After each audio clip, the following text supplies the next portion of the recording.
Welcome, welcome everybody to today's stream. Hello, hello, good morning, or wherever you are. Hope you're doing fine today.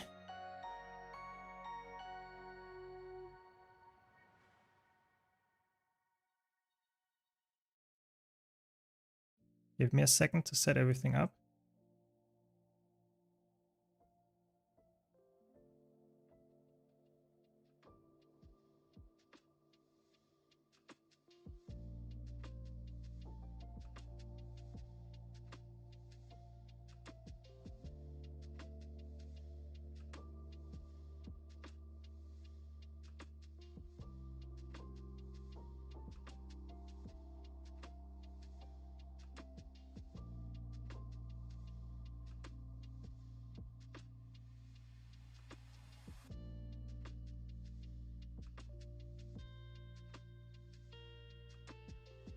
So, yeah, we have the usual stuff, you know, it's Saturday morning, and what better thing to do than play some Guild Wars 2, have some fun playing some old strike missions and stuff. Yeah, that's exactly what we're still gonna do here. And I mean, there were some news about Guild Wars 3, of course, but we can talk about a lot of stuff about Guild Wars 2 as well, because I think Guild Wars 2 is still like amazing. It's really fun. I play a lot of it now because I can really see how much new players are coming in, or returning players, that is, to checking it back out and actually sticking around. And that, I think that is the really cool part here as well, that we have so many players that did not really know, or did not really, like, I don't know, engage with it as much anymore over the last years, maybe even last decade. And they came back to Guild Wars 2 now, and they actually see it's being alive and thriving, actually, to some extent even.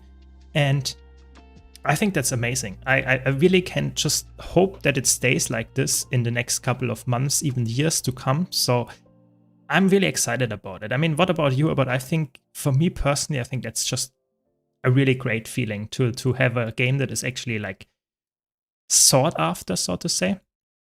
Yeah, let's double check. I'm alacrity here? Yes, I am. Very good. So, yeah, as usual, if you have any questions, any comments, any topics you want to talk about, let me know. I'm always happy to do that. And we will see what it comes up today in stream, because we have a lot of like interesting topics to cover. Okay, we lost someone instantly. Because we got some news about Guild Wars 3, like I mentioned earlier, we got some news regarding the story and the setting. I think that is not, for me personally, not like insanely exciting. I would rather have known something more about the gameplay and the features and stuff. But I think it's exciting nonetheless to get some news about this, such a popular game at the moment. Like, a lot of people are like even like players that never played Guild Wars franchise at all are now engaging with it. I think that's really cool. We'll have to see how long that lasts, that hype, hopefully until it comes out, but we have to see, Bit sad that I have to play Alacrity Chronomancer here. I would rather have played something else, but what can you do? Party was looking for specifically Alacrity Heal, and that's just a really good option right now. As usual, if you have any comments, any questions, just ask. I will, well, write the comment, whatever you want to talk about. I will try to give you feedback on that. Good morning, Stefan. Welcome, welcome. Hope you're doing good. Yes, I am. Hope you're doing good as well. What kind of zone structure are you looking forward to? Like hexagonal shaped Guild Wars 2 zones or something new? I have to be honest there. I think like in modern gaming, especially with such a popular engine like Guild Wars 3's Unreal 5 engine, I think the zone structure for me should be something that is like very, very open. Like, you probably can, like, for example, World of Warcraft, as far as I know, currently has like, you can walk from one edge of the world to the other one without any big loading screens. And I think that should be the same. That's why I think like the zone structure in Guild Wars 3 should be so open, so wide, that you essentially never reach the border with like, without looking for it, so to say. I think that I would really hope that this will be the case, because I think it's like, if you have like Guild Wars 2 size of zones, yeah, that's not a big deal for me to have a loading screen every now and then. But I think if you have modern technology in mind for like really big games, I think you don't need loading screens anymore. And then of course we have instances, I know that will probably be a lot of instances in that game, and I think then it's I don't really mind. I think it's like, if it's like something that is very linear, I think that's a bit boring. I really like to have some kind of map where you can explore stuff, you know, where you don't need to run a certain corridor and that's the only thing that you actually engage with, just like a straight line, and that's the whole thing. I think that's a bit boring. But everything else, I'm not sure. Not completely convinced how it will look like. I think as long as it's really big and really open, I'm happy with it. I think like the smaller the maps, the smaller the instances, I think the more boring and the more outdated, old school it will get very fast. That's my opinion there. Maybe you have something completely different to add there.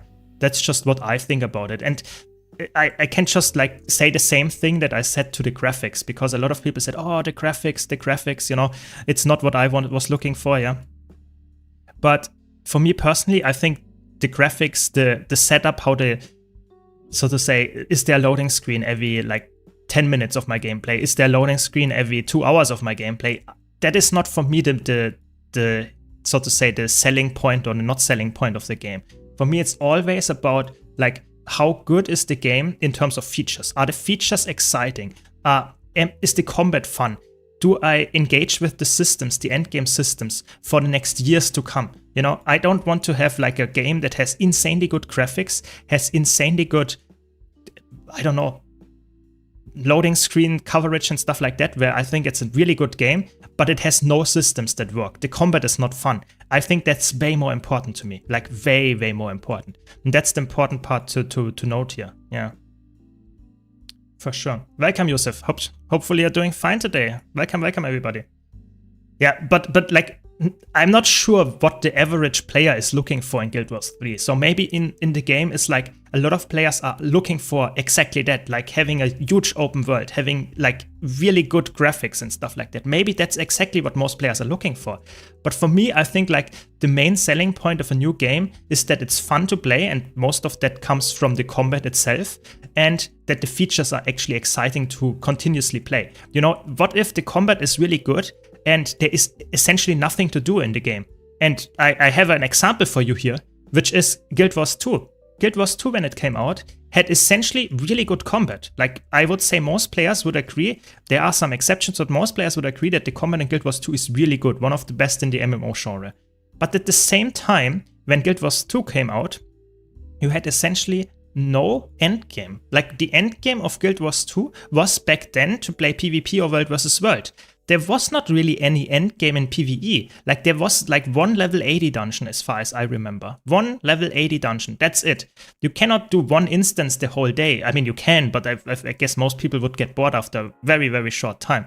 So this is something that like a lot of people have to understand, that like, if you repeat the mistakes from Guild Wars 2, I think that will be a horrible game. Like, even if it's like in the first 2 hours, 10 hours, it's fun. But as soon as you reach endgame and nothing is there to do, people will be upset like crazy. And I think that's something that I would be extremely surprised if they haven't learned that. Like, very, very surprised. Welcome, Loco. Welcome. Hope you're all doing very good today. So let's kill the mech here, and let's continue. There we go. I really like the changes to the health pool of this fight as well. It's making it way faster and less annoying to deal with. Welcome, Rayward. Welcome. How are you doing today? Hope it's a nice morning for you all. Yeah, I think it's like, for me, it's like really features sell a game. Features and the combat. And if a game does have good combat and bad features, I think they have to deliver on the features in the future.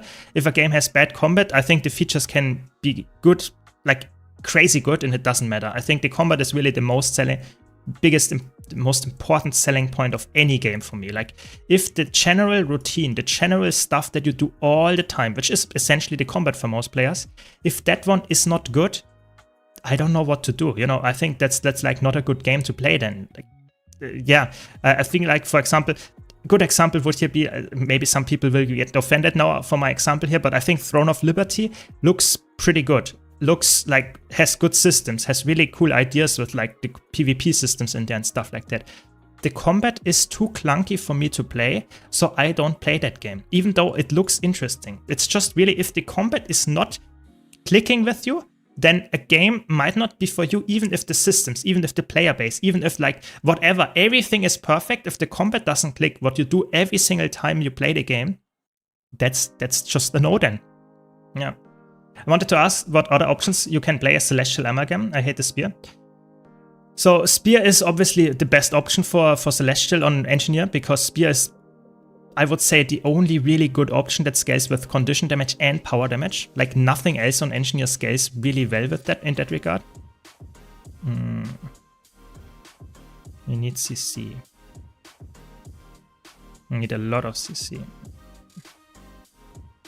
So that would be like, I would say, always a downgrade. So whenever you don't go for Spear on Celestial builds, it's the big downgrade. I think you can play like Pistol if you wanted to, because Celestial always favors condition damage more than power damage, and Pistol is typically better in that regard. Would I say that it's necessary that you like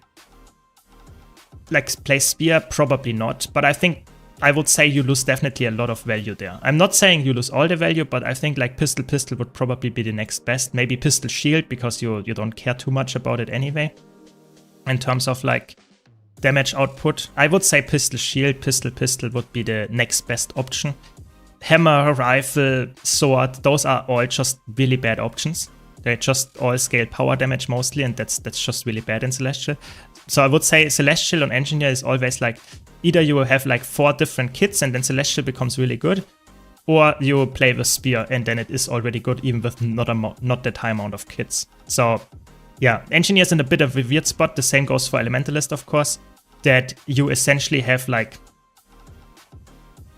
yeah, a couple of maybe one weapon that is really good with Celestial, and most of the other weapons, they are just not that good. That's just how it is, because you don't have that many options. Yeah.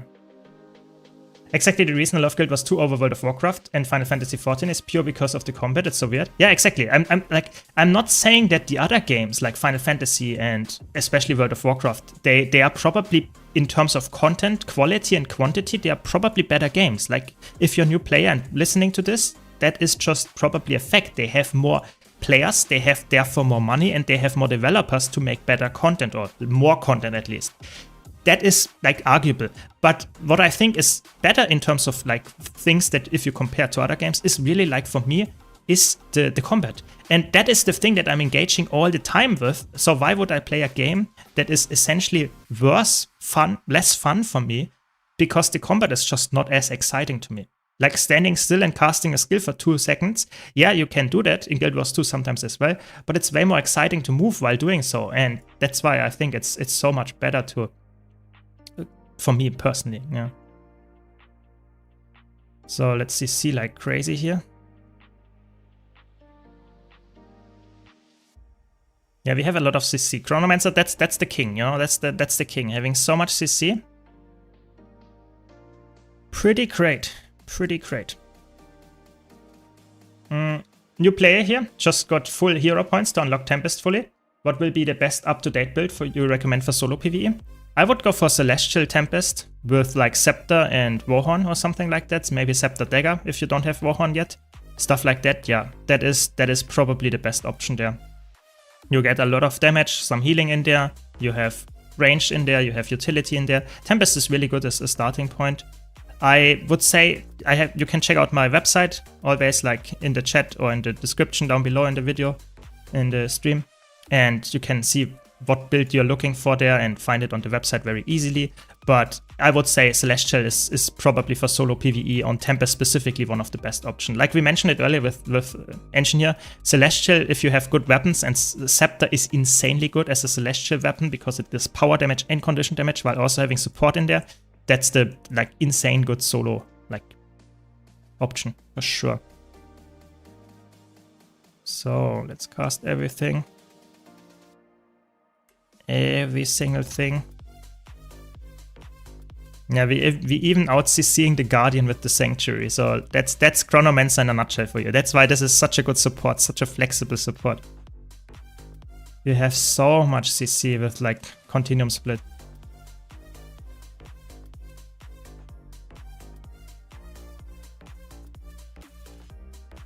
Yeah. Welcome, Taste. Guten Tag to you as well. Hope you're all doing fine. And yeah, if you have any questions, don't be shy, just ask. I will try to answer all of them. And if I didn't explain something well or you didn't understand it, that's fine, just ask. And I will try to repeat it in different words, hopefully more understandable ones. So yeah, just always be asking. That's the important part. But yeah, I think it's like new players, I would say if you're in solo situations, almost every single class is like, if you really want to get like just survivability and just survive in solo situations, going for Celestial is probably always a really good bet. There are a lot of options there. It's not the only thing that you can run there, but Celestial in solo situations is just insanely good. It is. So, what is next? What do we do actually? I have no clue. Okay, Harvest Temple is next apparently. Okay. Yeah, so if you're wondering why I'm playing Chronomancer here, is obviously Alacrity Heal is really good with like a lot of different options. You can play like Luminary, you can play Paragon, you can play even like Druid if you wanted to. But the flexibility that you get with Chronomancer is just insane. It's really, really good. You have so much stability if you want to, you have a lot of CC if you want to. So that's why I chose to go for this one. Normally I really try to go for different specs and not always play Mesmer on stream. But if you have like so many different strike missions, raid bosses that I like showcase here, I just want to make sure that it's actually working and that it's actually like filling my role very well. Welcome Lumi, welcome. I recently got into tier 4 fractals and potentially CMs. Now I understand why Mesmer is so good for fractals. You can basically fill any role in one character. Yeah, it's like Mesmer is just really good because you have so many different tools in the baseline kit. Especially Chronomancer has that. Troubadour nowadays as well. Chronomancer is the only class together, the only spec together with Evoker technically, but Evoker is so much worse that it doesn't really make a difference. That you can fill every single role. You can fill Alacrity, Quickness, DPS, Alacrity, Quickness, Heal, or full DPS. That's the only class that can provide as much of that. It's actually pretty crazy. Why are they doing that? What are they like? Are they trolling it? What? Yeah, that's just like, and Mesmer in general is like really, really good in that regard for sure. But I think that's the cool part about current Guild Wars 2's balance is like every single class can be pretty good in Fractal specifically. What are we doing here? Yeah, I feel like that is worth noting that the balance right now in PvE is really like good and almost every class can fill every role very, very well. You just have to know which builds to play. But of course, Mesmer, if you want to stay on one class, one character, yeah, it's probably one of the best at that, especially in Fractals right now. For sure. Hello, Thunder, welcome. What would you recommend me to choose for PvE open world and world versus world? Virtuoso or Luminary at the moment? Got only Berserker gear. I love both classes, but I need to pick one. So technically both of them are actually pretty good for roaming in world versus world and pretty good for PvE, solo PvE with Berserker gear. Both of them I have builds about that. So it's actually quite funny that it shows two builds that are actually pretty safe, so to say. They can play both game modes very well. But I would say technically Virtuoso is a bit easier and better to play with full Berserker gear in both game modes, because Virtuoso you can play in a Cirque with full Berserker gear and actually be a DPS role, or you can play in roaming in world versus world. And you can also play in open world very, very well as full Berserker. You can go for aggressive traits or defensive traits. Both options are insanely good.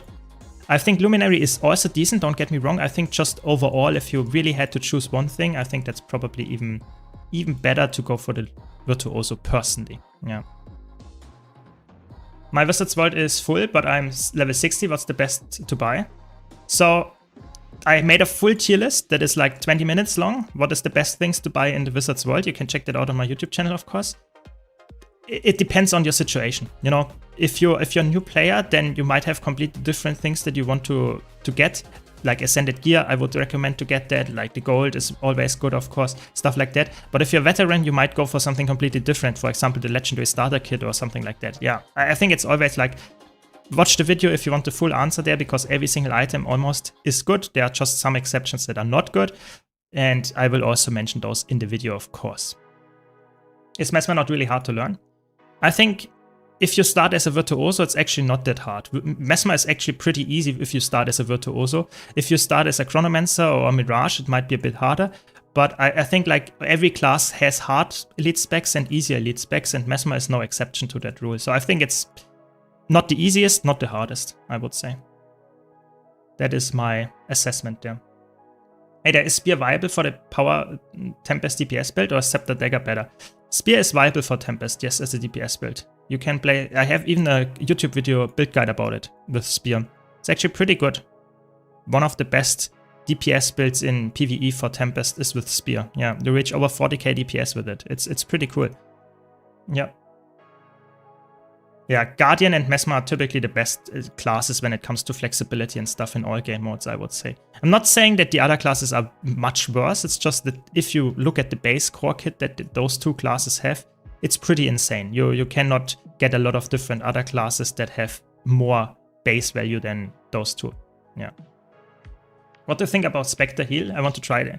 I think it's very underrated. It's not for every situation. So, for example, in certain fractals, it's just not as good as like a Troubadour or Chronomancer, just straight up. But if you are like talking about, for example, like just regular raids and stuff like that, I think Spectre is so heavily underrated as a healer. I would definitely give it a try if you enjoy playing that kind of playstyle and shadowy stuff. It's really, really fun. Really unique as well. And it's also really underrated how good it is. I really want to stress that. I said it before, but I think it's like definitely worth mentioning again that it's one of the best, if not the best, like just thief spec when it comes to like carrying groups. I think it's insanely good. Yeah. Yeah, always happy to help. For 96 CM after the first boss in the area with the 3 altars, left, middle, right, are there other spells like more, which allows you to pull the ads on the left and right altars as are the ranged? Yeah, there are a lot of spells like that. Of course, on Mesmer, Moa is the best one for that. But if you are talking specifically of, like, for example, Necromancer has Spectral Grasp, which can be really, really helpful because you can just pull them. Oh my god, that was a nasty dodge, my friend. That can pull them from 1200 range. That can be a good skill. Like any pulls that are really long range can be working well. Or of course, stuff like more, you have like transformation from engineer can be working as well. Stuff like that transforms them so that they're melee enemies and then they come to you, that works. But essentially like pulls that are very long range are the way to go typically if you're not using more. Yeah. Welcome, Patricia. Welcome, welcome. Didn't say hello yet. Welcome. Hope you're doing fine today. Thanks for being here. I'm new to the game and just wanted to complete the whole storyline and play some open world mostly. Is Druid a good choice? I've always been in love with the nature type class and Druid in general. Yeah, I think if you like the design of Druid, it's definitely a good choice. It shines the most as a condition DPS, so damage over time DPS build, or as a, so to say, support build. And you can play, I would say, if you're not solo situations, probably you play the DPS build because supporting no one is not fun. But yeah, I would say Druid, if you like the design of it, it's definitely a good class to choose, for sure, for sure. Thanks a lot, Taze. Really appreciate the Prime. Thanks a lot for the support. Hope you're enjoying the stream. Yeah.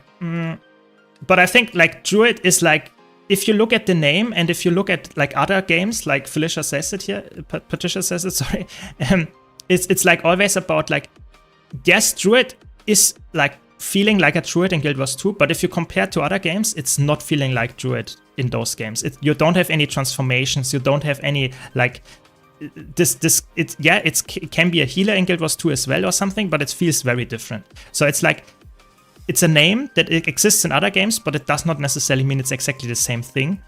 But I'm just like wanting it to, oh my god, put it out here that 3 people down. Okay, not good. Just wanted to put it out that it's a fun class, but not necessarily what you actually expect it to be. Yeah. Glad you enjoy. Taste, glad you enjoy. Hope more people see it like that. So let's see if we can. Looks a little bit like a scuffed group, to be honest. Like we always lose players just randomly. I have to be honest. It's a bit like bit sus here what's going on, but it's okay. So far we made it. I'm playing Power DPS Reaper with Greatsword and Staff. Most builds recommend Dagger and Sword, but I like Staff more. Is it still good with Staff, or I'm losing a lot of DPS? So you're losing definitely a lot of DPS for going not with like Dagger or Sword, that is true, but you should always decide what you enjoy the most. So if you don't enjoy like anything else than Staff, it's not like you're not filling your role anymore. It's just like you're using a couple of thousand DPS. That's okay, I would say. It's not recommended if you have other options, but I think it's fine. There are way worse things to choose on Necromancer, for sure. It's like whenever you swap to Staff on Power DPS Reaper, you should then just try to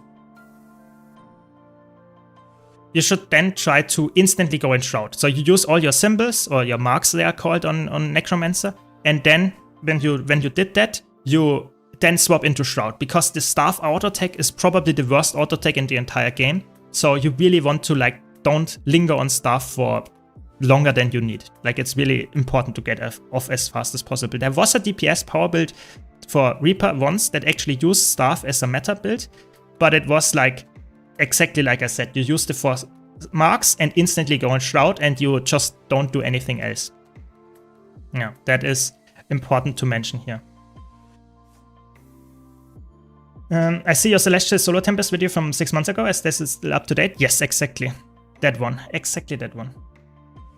To be honest, if Guild Wars 3 doesn't fit for me, it just stick with Guild Wars 2. I mean, they said they will continue developing it, and I think the release of Guild Wars 3 will not affect the player base that much, I hope. Yeah, exactly. I think that's the way to think about it, for sure. For sure. Very good. That's what I would also recommend to most players. For sure. What's your favorite class? I think that changes almost every day, but I would say if you want to pin me down, I think it's probably either Elementalist or Mesmer. Those two are just my favorite classes from the design and how they play. Yeah.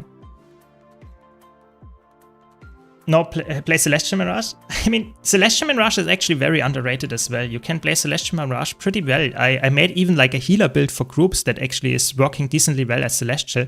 The problem is that Mirage is just a weird spec. ArenaNet is very scared to make Mirage somewhat like good, because it's either broken or it's pretty bad. And the Mirage is such a fun spec by design, but it's also such a hard spec to balance.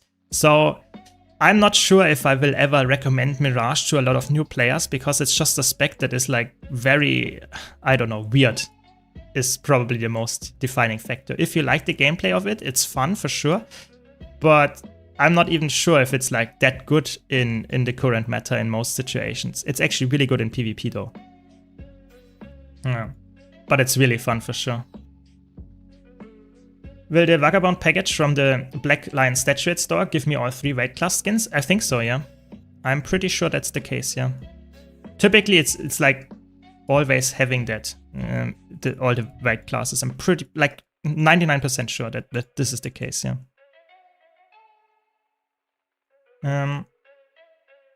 Yeah, Mirage is really like, I really like, there was a time when I played Mirage exclusively in like competitive modes because it was so fun. It was really, Mirage is really a fun spec. And even in PvE, I really played, for example, Heal Mirage, like, which is such a like crazy thing to say. How are 3 people dead to like just some random attack here? That's actually crazy. Apparently my healing is not that good today. Like, they just randomly die all the time.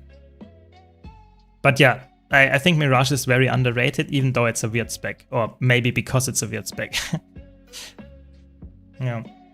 Hey man, I can't believe I found you live. I started the game 3 days ago and I'm just doing story and some hearts and made a warrior known character, but I'm really not sure if I did the correct choice. I mean, you can always swap later, you know, it's like just stick with it if you enjoy warrior. And, you know, in the beginning, it's like there are so many choices, so many characters, so many classes to choose from that, yeah, just try to find something that is fun and interesting to you, and you can always swap later. But if you have any questions, just ask here, or if I'm not online, you can always ask in my Discord channel, Discord server. We have a lot of friendly people there that always answer questions if I'm not online. And yeah, Guild Wars 2 is just, I would say for the most part, a very nice community. And just ask. We have a lot of answers hopefully for you. Yeah. I want a cool class that does huge DPS. What can you suggest as our videos? And I don't know which video made me more confused.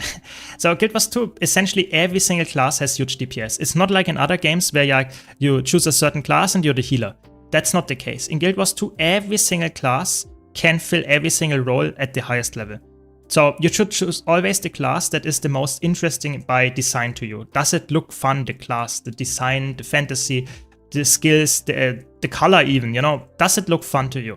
So, because there is not a single class that cannot do huge DPS. I'm not joking. Like there are no exceptions to this rule. Every single class can be on top of the DPS meters, and will be if you play it correctly. That's the really crazy part in Guild Wars 2 balance. But at the same time, you have to understand that it's always about choosing the class that you like. Because if you choose a class that is currently top of the charts by a couple % higher than all the others, maybe 1% even only higher, that will change with the next balance patch, and then you might not enjoy the class anymore if it's not the top DPS. So you should choose the class that you actually enjoy the look of, the class fantasy and stuff like that. Sorry if that's a boring answer, not the one that you wanted, but that will deliver you in the long run the most amount of fun. That is really the thing to take away from that. Yeah. Well, man, you're almost at the end game with 71, with the level 71. That's good, you know. I mean, I think Guild Wars 2 is fun, the leveling and stuff. It's pretty fast as well. As soon as you reach level 80 though, it actually opens up. The game gets, I would say, a lot more broad and a lot more open what you can do. So yeah, you have a nice journey ahead of you. That's awesome. Bought it and can confirm it gives all 3 weight classes? Yes, very good. Happy that this worked out. It would have been really, really bad if I give you some recommendation that is wrong, but that's good. Very good. Which Elementalist DPS build would you recommend for Fractal CMs? Are there any other options than Weaver? So Weaver is by far, I would say, the best option if you are talking about crazy, sweaty, try-hard endgame for Fractals. It's just the best bursty spec that you can play. You can also play Catalyst, which is also okay, but it's not as good as Weaver because Weaver just has more burst damage and better traits and stuff that make work in that regard. But Catalyst as a power DPS is also really good. You can even play Evoker, which is decent. Evoker shines more in situations like condition fights or ranged fights. You can play Specialized Elements Evoker, which still does huge damage. That can be good in some Fractal CMs.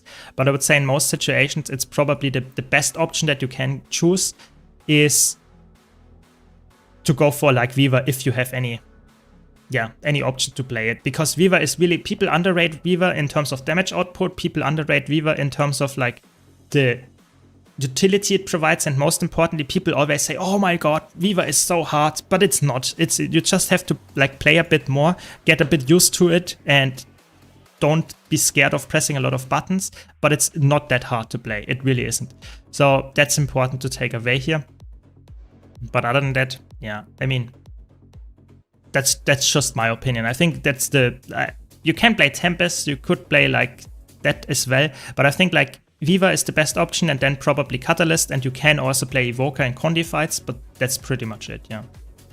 Yeah. From all the videos, Reaper and Catalyst looked cool to me. Which one would you suggest from those two? I would go, if you're new, I would go for Reaper. I think Catalyst is pretty complicated or not as easy to learn. Reaper is very straightforward, very forgiving, very good DPS, very selfish. It's just a really well-rounded kit for a new player.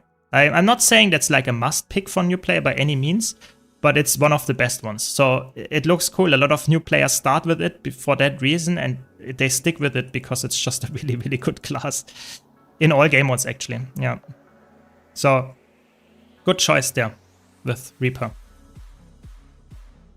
Welcome, Drexit. Welcome, welcome. Is there at least some mediocre way to use the Otterpad in open world? Maybe support druid? Yeah, I think support druid can use it. It's not insanely giga busted there. It's the Otterpad is cute and all, but the problem is you have so many good pet options, and the Otter just is decent. It's not insanely valuable by any means. And I think that's okay, you know, not every pet has to be giga good. But I would say personally that for most situations, I would choose the Otter if you like it, and in open world as a support, maybe Celestial Druid, it's fine. But as soon as you like go into like raids or try hard situations like fractals, I don't know. I think it's not the best option. It's just, it does not provide as much value as a lot of the other pets, sadly. But I mean, sometimes it's about cuteness, isn't it? So I will buy the first 2 expansions today. Nice. I mean, if you want to support the channel, you can always use my referral link in the description down below for no additional cost for you, but it's fine if you don't. Just saying, if you want to support the channel, that's always appreciated very much here. I just wish backslot that you get with currency the account weight and account wide and not character. Yeah, that is one of the very sad parts about Guild Wars 2 being a buy-to-play game with microtransactions, because that would not have been necessarily the case if you could get the, so to say, the backslot expansions not only from the gem store for the most part. Then I think then it's easier to make it account wide, but they really want to make you swipe, so to say, at some point for the game. Not necessarily because it's pay to win, but because if you want to play 9 different classes, you have to play 9 different characters, meaning that you in the end will also end up with 9 times the, so to say, urge to purchase more of the back slots if you're running out of inventory space. I think that's like by design, which is a little bit sad, but yeah, it's sadly the truth with the microtransactions here. I don't know how many backslot expansions I bought. I think it's over 100 at this point. I have so many characters that this is just like insanity at this point. Yeah, it's sadly the case, and I wish it would be different, but it will not change anymore. So yeah, we have to accept it, I guess. So let's see here. Do you still play the second account? I currently don't play it at all. I thought about if there is like a big downtime in terms of like content, like nothing to do in Guild Wars right now, then I might restart it again, especially with the Hall of Monuments coming up, because a lot of players might actually engage with it and like want content about it, how to do it. I could just do it twice, so to say. So that is my current idea of going back to my second account. But for now, I actually did not engage with it at all in the last months, I would say. Yeah. Sadly. Yeah, glad you enjoyed, Drexit. Always happy to help, and if you have any other questions, comments, let me know. Yeah. In the end, you can buy it with gold. Yes, that's the good part about Guild Wars 2. That's very important to always mention, that you can always buy everything in the gem store with gold as well. So you don't necessarily need to swipe, but of course the urge to do so is way easier to achieve if there is the possibility to just use actual real world money. You know, that's what I mean. But yeah, you're of course correct. You can always use gold, and that's exactly what I did. You know, I don't use anything else than gold to get my gem store items. Yes, a veteran can do that. For a new player, it might be a bit harder to get all of those like back slots with actual gold in the game. Yeah. Welcome, Tofu. Finally caught your streaming for once, 2 AM. Nice. Yeah, I'm sorry. I'm always streaming in really bad times for the US, but what can you do? I try to stream more often in the future, and hopefully I find some time in the evening of my time as well, and a decent spot for you then as well. Good thing that backslot expansions are now available in Wizard World. Yes, I think that's awesome. I really like that system, that you at least once per season get one backslot expansion for essentially just playing the game. I think that's really cool. How do I change my class, or should I make a new character? Yes, for creating a new class, you have to go to a new character and create a new one. Yeah, that's sadly the case. That's why I have so many characters. Yeah, you definitely cannot swap classes on the same character. That is not the case in Guild Wars 2. But yeah, I mean, that is just the thing that is like really important to understand, that Guild Wars 2 is alt friendly in terms of like how easy it is to get different characters set up. But if you want to play different classes, different builds, oftentimes you also want to have different characters. At least for me at end game, I think it's like most players would agree that it's like way more fun to have different characters, different classes to play for different situations than sticking with one class all the time. Sadly, that also leads to more back slots again and stuff like that you need to purchase. But yeah, what can you do? There we go. But the backslots are available in the world. Exactly. Yeah, I think there was also one backslot once. I'm not sure if it was multiple times, but there was a backslot once that was actually also available during Twitch drops. Sadly, there are currently no Twitch drops ongoing before you spam any like exclamation mark drops in the chat. But yes, there was a time where we had one backslot expansion for just watching Twitch streamers. I think that's really cool. That is really, really cool. Yeah. Yes, my second account is the Zero to Hero account. Welcome, Snowdrop. Welcome, welcome. We didn't do the, I don't know, terms of service discussion yet. Let's see if we will do it later. But yeah, welcome, welcome. Hope you're doing fine. Yeah, have fun with the world versus world armor grind. Have fun, have fun. That is a scary challenge mods, to be honest. We have like one player, I don't want to pinpoint them, but we have one player that doesn't look like they're actually that good at the game. They are like dying all the time. We will see. We will see if that's gonna work here. Should I swap in more CC? I think I'm fine. I don't know why I'm more hyped for Guild Wars 3 than GTA 6. I mean, I'm more hyped for that as well, but obviously I'm a content creator for Guild Wars 2, so who am I, you know, to say what you should be more hyped for? But I think it's a great game. We don't know much about it yet, but what we know, it looks promising. It definitely looks, and I think Arena is really like trying to keep up the hype train. I really think so. So, oh my god. I don't know why people always die to these hallucinations of those Quaggan. Like, it's really not that hard. You don't even have to dodge, you know, you just walk out of it. Crazy. Crazy, but I mean, we only lost one player, so we are 80% already. Like, this is challenge mode, let's see how it goes. Let's see how it goes. I'm having fun playing your low-intensity Willbender build. What is the difference in DPS between Ascended and Exotic version? I'm currently only doing 20k on the Golem. Is that low? That is not that high, that is true, but you can just optimize it. I would say typically if you're playing full Exotic versus full Ascended, it's like 10% difference, something like that. If you play execute everything perfectly. That would be like typically the difference. So if the build is doing normally 30k DPS and you're going for Exotic instead, then you will probably have something like 27k DPS, maybe 26, something in this direction. But if you only reach 20k DPS, it's not only that you have some like not perfect gear, but you will also probably have not perfect execution, or maybe the food is not there or whatever, yeah. But I would say 20k is okay for a low intensity build. You should definitely try to improve a bit, because like I said, low intensity builds can reach up to 35, 36k DPS nowadays. So I think going for like builds that only reach 20k DPS is like, you can definitely improve there, but I think it's a good starting point. If you have any questions what to improve, just let me know more about what you're actually playing exactly, and then I should give you some more help there. So let's try to concentrate here to not wipe our group. You know, we are after all the healer. And reading chat while doing challenge modes is always a bit like sus. Let's see. Just Chill TV, love your videos. I'm recently thinking of playing again. Yeah, I mean, it's a really good time to jump back in, and I'm happy that you actually enjoy my content. I would say right now is like, we know for a fact that like 45% increase in concurrent players right now. So it's a really good time to jump back in, I would say, for sure, for sure.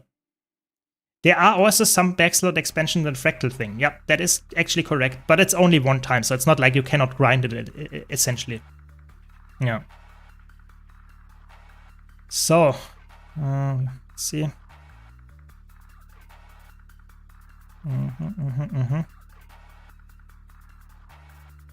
I will answer your questions in a second. I just need to concentrate, because now it's the phase where it actually gets a bit more exciting here.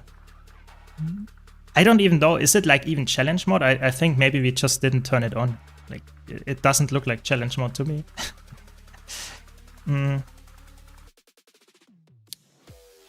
I heard when I buy the expansion I get a level 80 boost. That is correct. How do you use it? So it goes in your shared inventory slot, like this one. And then you just double click it on your character that you actually want to boost to level 80. Yes, that's how it works. It's very easy to use. It explains exactly what you need to do. So it should be completely fine. You just need to double click it as soon as you are on the character that you actually want to boost. That's the important part. Yeah. Have you played open world Hammer Catalyst recently? I took a break when the big balance patch was coming, but I really liked that Hammer Cutter build you showed last year and wanted to go back to it. It's still okay. It's not like insanely good. Like Scepter is just the Giga God tier weapon on Elementalist if you're in open world, but it's okay. You can play it. It's decent. Yeah. So, one last question. Let's say I play Elementalist. Can I use different elite specs? Yes, you can always swap out of combat between different elite specs. So if you like Tempest, you play Tempest. If you want to swap for the next encounter to Catalyst, you can just go in and play Catalyst in the next encounter and swap it here. It's like essentially they're pressing 2 buttons here. Yeah, that's it. That's it. It's really easy and really, so to say, it's like you can play one class and play 4 different subclasses in that regard. That is true. Yeah.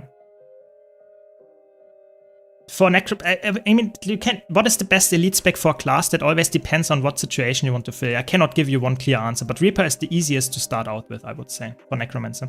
If you had to pick one only Elementalist build to learn for most PvE content, including group content, what would it be? I would say Tempest. I would go probably for like Power Tempest or maybe Celestial Tempest. Those two are very easy, probably the easiest like specs to play on Elementalist and very forgiving, and you can play it in all PvE. Yes. Is there any support class that you recommend? I mean, I play right now Dragon Hunter to explore open world, but I'm thinking to reroll. I would say every class can fill support very well. If you like to stick with Guardian, I would say going for support Luminary or going for support Firebrand is probably the best option there. If you want to go for different classes, I would say there are a lot of easy to play healer builds out there. I would say, for example, Troubadour is pretty easy. I would say that Scourge support is pretty easy. Those two come always to mind. But like essentially all supports can be played easy mode if you don't press all of the buttons. So yeah, let me know which class you want to play the most, Havum, and I can actually give you some answer. Yeah, this wasn't the CM. I don't know. They just said we're going to CM, and then they just jumped in without doing the CM. I don't care. Whatever. It is what it is. Yeah. I was thinking about playing the game, but it seems extremely overwhelming because it's not your normal MMO. That is true. It's not your normal MMO, Goat. But the thing is, keep in mind that every new game that is like over a decade old that you start playing as a new player will be overwhelming. There's just so much content. That's just how it is, which is not necessarily a bad thing if you think about it, because you have years to play the game. So if you have any questions, just ask here. But I would recommend you to jump in, try to have fun, try to have an open mindset, try to learn. But don't be like scared of being overwhelmed, because that's normal. If you would jump in World of Warcraft or Final Fantasy XIV here without having any prior experience, you will also overwhelmed. That's just how it is. Like, big games are scary to start out with. But don't be scared, because it's just, there is so much to explore. You will slowly learn and will get to endgame and understanding everything in no time. Yeah. I also enjoy the support role, but I also like to play a class that can do well in open world. I was thinking Necromancer or Guardian. Yeah, I think Guardian is probably the best, because Guardian, like Necromancer is good and all, especially in open world in solo situations, but if you want to play support, it's pretty much only Scourge that is really good as a support. Maybe Ritualist as well, those two are pretty good. But Reaper and Harbinger are very selfish. They are not really that great in supporting allies, and Guardian always has support. Even the DPS builds have support in there, so I would say if you like support, Guardian is a bit more flexible in that regard, but that's just my take. Yeah. Welcome, Sibu. Welcome, welcome. Yes, I'm live. That's good that you're here as well. Yeah. Exactly. I'm with you there, Chill. I think having more content to do and being overwhelmed because there's so much to do is way better than having like being not overwhelmed and having no content. For sure, for sure. Is Celestial fine for strikes and fractals as well? I thought it was mostly for open world. So for Elementalist in general or in specific, Celestial is really good because you can play Celestial healer builds. So let me explain what that means. So if you're going for Celestial builds, they are typically playing a healer role. They are filling a healer role, which means that they, so to say, heal and provide some damage at the same time. if you are playing like a DPS build with Celestial, that's close to grieving. That is true, because Celestial is just not a DPS stat. But if you're filling the healing role with it, you deal some damage and heal allies, it's pretty perfect. Yeah, I showed it sometimes on stream as well. It's just a really good overall like thing to do. Yeah.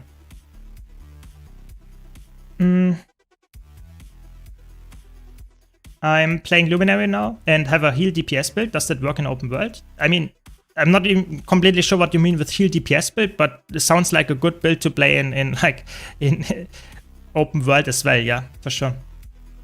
Just play whatever you want. DPS barely even matters. In most encounters are giga easy. If you are playing an encounter, it matters. You would already know what class to bring. Yeah, I think that's pretty true here for sure. Like Guild Wars 2 has like a lot of encounters that are very easy and very like forgiving, and you can just play whatever you want and will probably be fine. There are only a handful of encounters that is like really where you say, okay, bring some meta build and also know what you're doing. Yeah.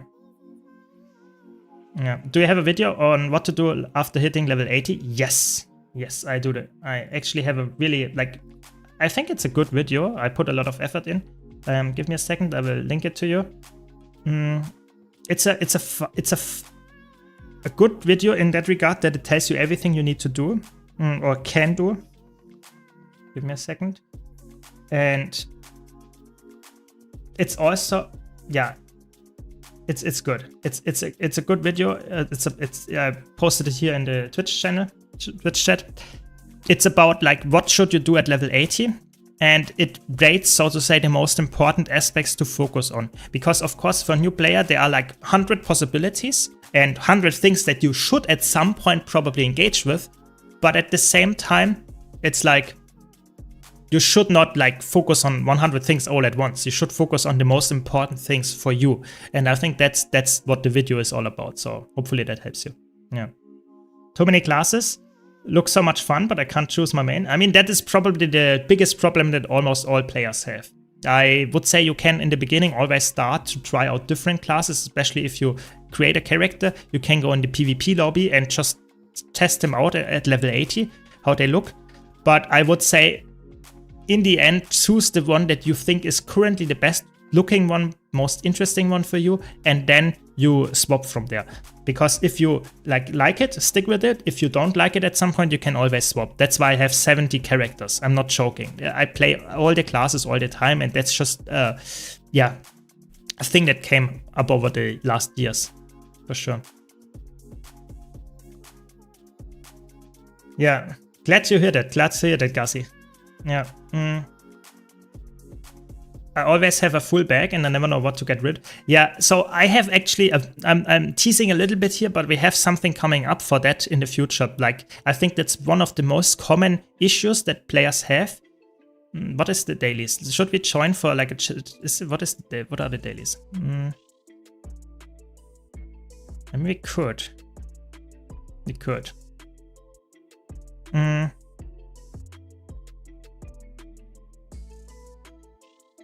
You could. Nah, let's not focus too much on like hard content while I'm streaming, otherwise I will not read the chat. We know that is an issue here. So yeah, I have something prepared or like working on it for people that have this big issue of how can you clean your inventory fast, and how can a new player decide which items are important, because there are like thousands of items in the game. I'm not joking, thousands of them. And one of the worst things for new player is that you delete something or sell something that you might need later. And that's why I think making video about that is probably pretty smart, and I have something planned about that. So stay tuned for that. Yeah. Yeah, glad to hear that, Sivo. Glad to hear that. Welcome, welcome. I would recommend for new players when they start endgame is to go for all the mounts, like especially the Sky Scale and Roller Beetle. I think that's a good point, yeah. I think if you get to endgame, there are like a couple of things that I would prioritize. I think like mounts are pretty good if you like open world. I think Ascended Gear is pretty good in general because it's like not as hard to come by, and it's like just the best in slot stats that you can get. And I think like getting good masteries, for example, like gliding is good, getting like some build setup that you have, like the relic for your build that you want to play, stuff like that is pretty important. But like I said, there are like hundreds of possibilities what you could do if you are like playing a certain type of like content. Even like if you're going for fractals, you want ascended gear, you want infusions, you want like your build setup. Like there, even if you're going for one specific piece of content, there are so many options. I would say at some point you have to decide what is for you the most important aspect and go for that then. But yeah, hopefully the video will help you there. A class that has high DPS, mobility, and can play ranged and melee, and has some sustain, like some self-defense and healing. High DPS, mobility, can play ranged and melee.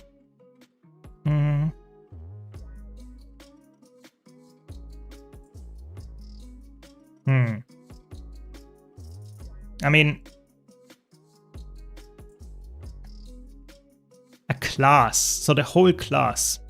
That's actually, you know, the question is what kind of content do you want to do? So, because if you are like, currently I'm playing World versus World right now, so that's like open world PvP. Then you have completely different class coverage, what is really good in that regard, than if you're talking about PvE open world or if you're talking about raids or something. I would say like maybe Virtuoso is a good option there because you have high DPS, you have mobility in the kit, you have ranged and melee, and you have some self-sustain and defenses. I think Virtuoso is probably a good pick there. Is it the only one? Not at all. There are so many other options.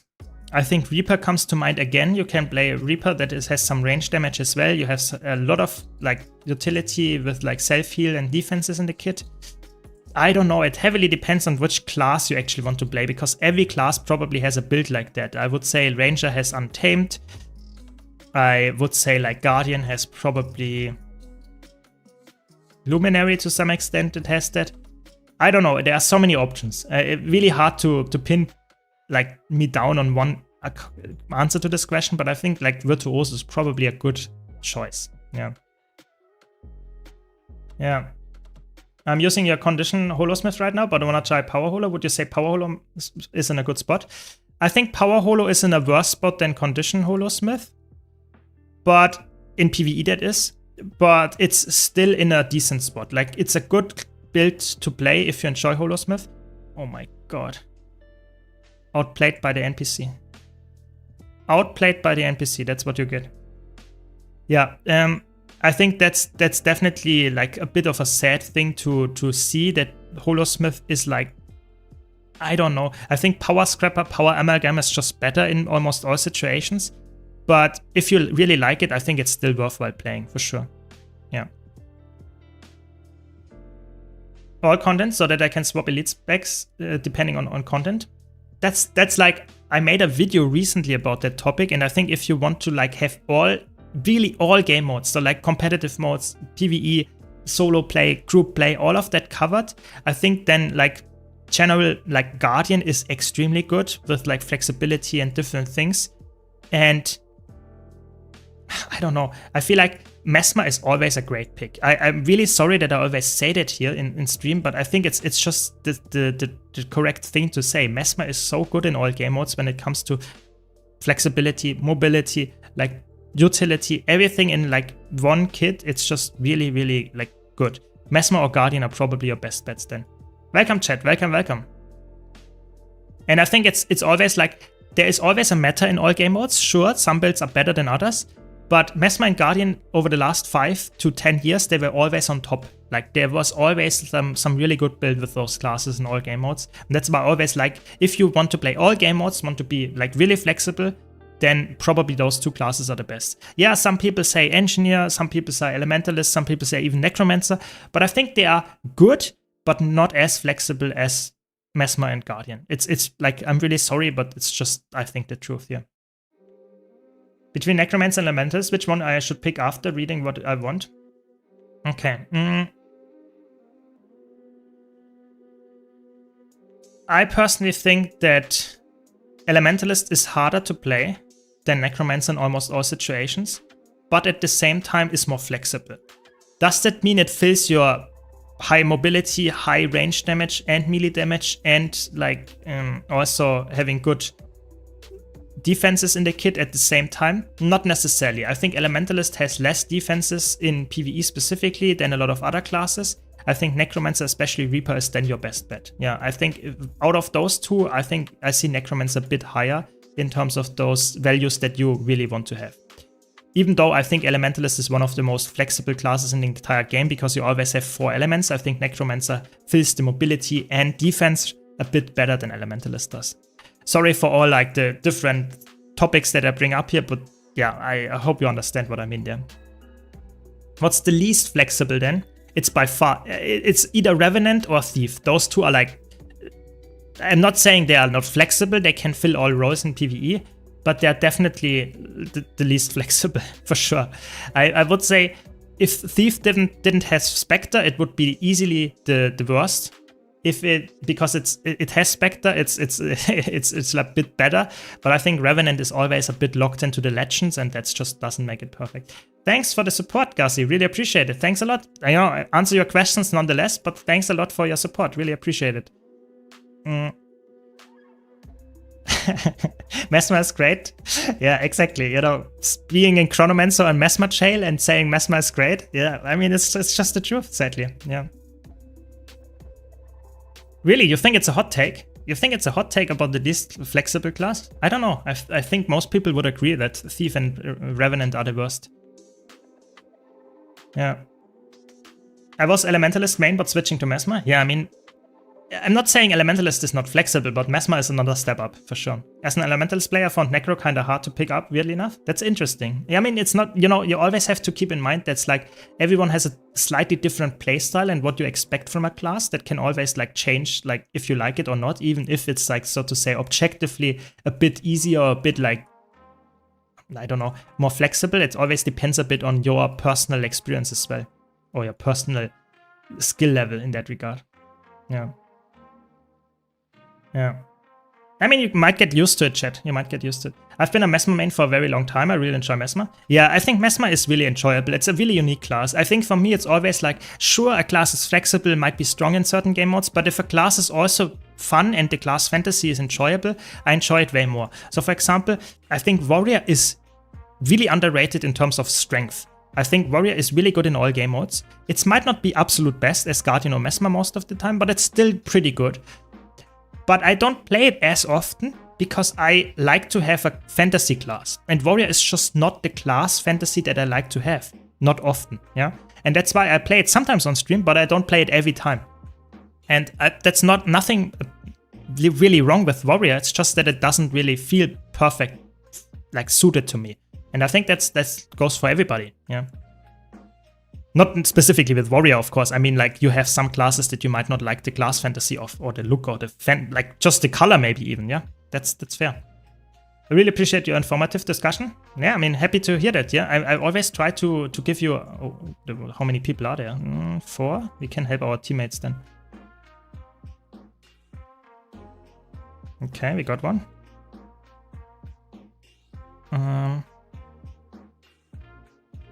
I think we get a lot of kills here. Nice. Nice. 3v3, 1. That's what we like to see.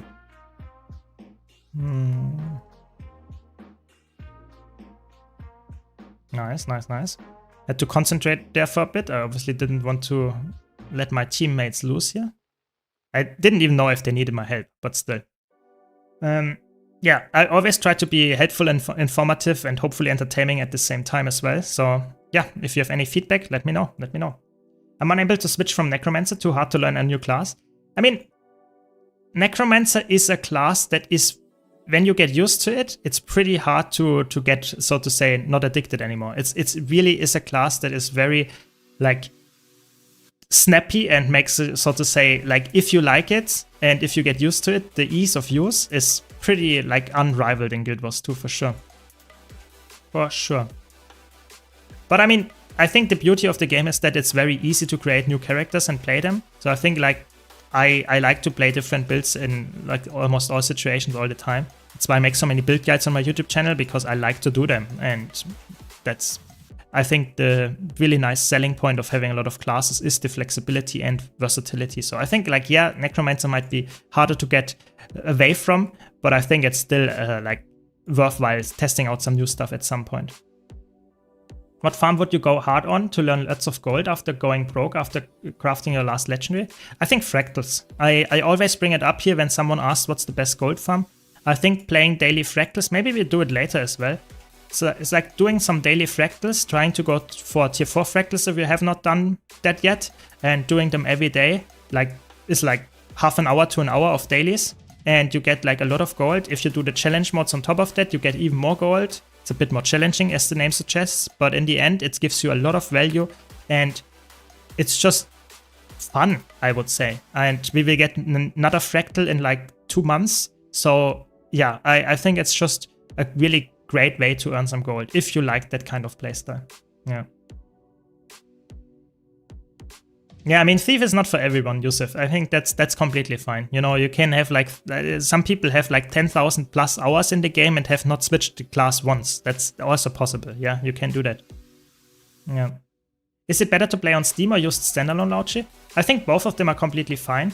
I think if you talk about features, I think it's better at this point to play the standalone launcher, because you can then use like gems and everything, like gem codes and stuff very easily. But if you started on Steam already, it's not a big difference at this point. You should not like really swap around. But I would say if you have the option, did not start yet at all, I would go for standalone launcher, personally. Yeah. Could I use my regular lighting builds in Fractals? Yes, you can. You use the same exact build in Fractals as you use in Raids. There is almost not a single build that you need to switch for Fractals. Yeah. Fishing is also decent for gold, yeah. It's very chill and you can do it 24/7. Yeah, definitely a good option for sure. Especially also, I would say, somewhat new player friendly, because you don't need any real skill or like knowledge. Just need a little bit of mastery and that's pretty much it. Yep. What would be the best tank for PvE right now? Like any healer that is really defensive, like Chronomancer, Troubadour, Luminary. Those are very, very good as tanks because they have a lot of blocks, distortion, stuff like that. But essentially any healer can fill tank role really well. Like tanking in Guild Wars 2 is always filled by healers because it's like role compression. But there is not a real one where you say that has to be the tank. Like every tank can be like decent, I would say, if you can fill the healing role as well. Yeah. Is there another way to get a level 80 boost except from buying expansions? I don't think so. Welcome, Kyrie. Welcome. First time in Guild Wars. I was wondering what would be a good support for healing, but one that you don't have to tank because I hate that. So in Guild Wars 2, like I said, tanking is typically done by healers, which is not the opposite is not true. You don't have to be the tank if you're the healer. So a lot of times you play like raids and stuff, and then there is not necessarily healer at all, and sometimes there is only one healer, one tank, and that means that you don't need the second healer to be a tank as well.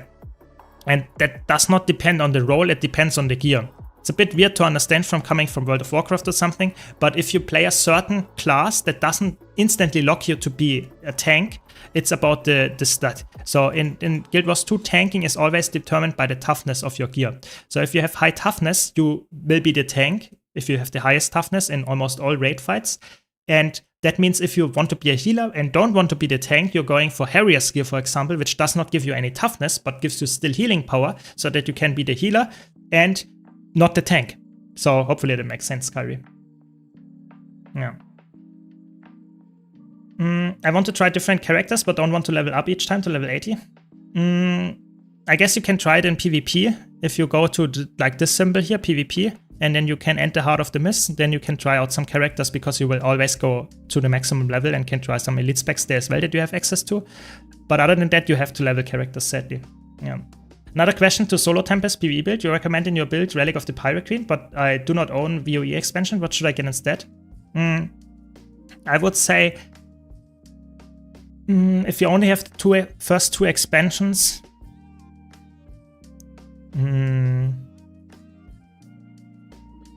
it's pretty tough. What is a core relic that is? Let me check. core relic. I mean, you can go for Relic of Dwayne for some passive heals. And yeah, I guess that's probably the best. Like going for some like just passive heals with Relic of Dwayne. I mean, Relic of the Pyro Queen is a really big DPS increase because you get quickness, which you otherwise might lack a bit. But for a core option, Relic of Dwayne is probably one of the best ones, yeah. Because there's no really good like condition damage core relic, and yeah, I guess that would be my option there. Hydrated, good point, Patricia. Thanks for bringing it up.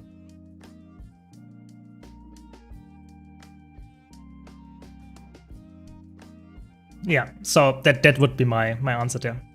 I played all classes in game and finally settled on engineer, all specs, but mainly holomancer. I mean, that's cool. That's cool that you finally found a class that you like. I think Holosmith is like a really fun class, Tomyan, so have fun with it. And it's a nice class to also learn because it has a really high mastery level, so you can actually like perform really well if you just put the effort in. Yeah. Firework is core, but if you play Celestial Tempest, I would not necessarily go for Fireworks rune, because like having like a couple of more % power damage on a Celestial build, I think that's not worth it. Personally. Oh, we have a 1-on-1 here against a Dragon Hunter. I think that's a good one. I take that.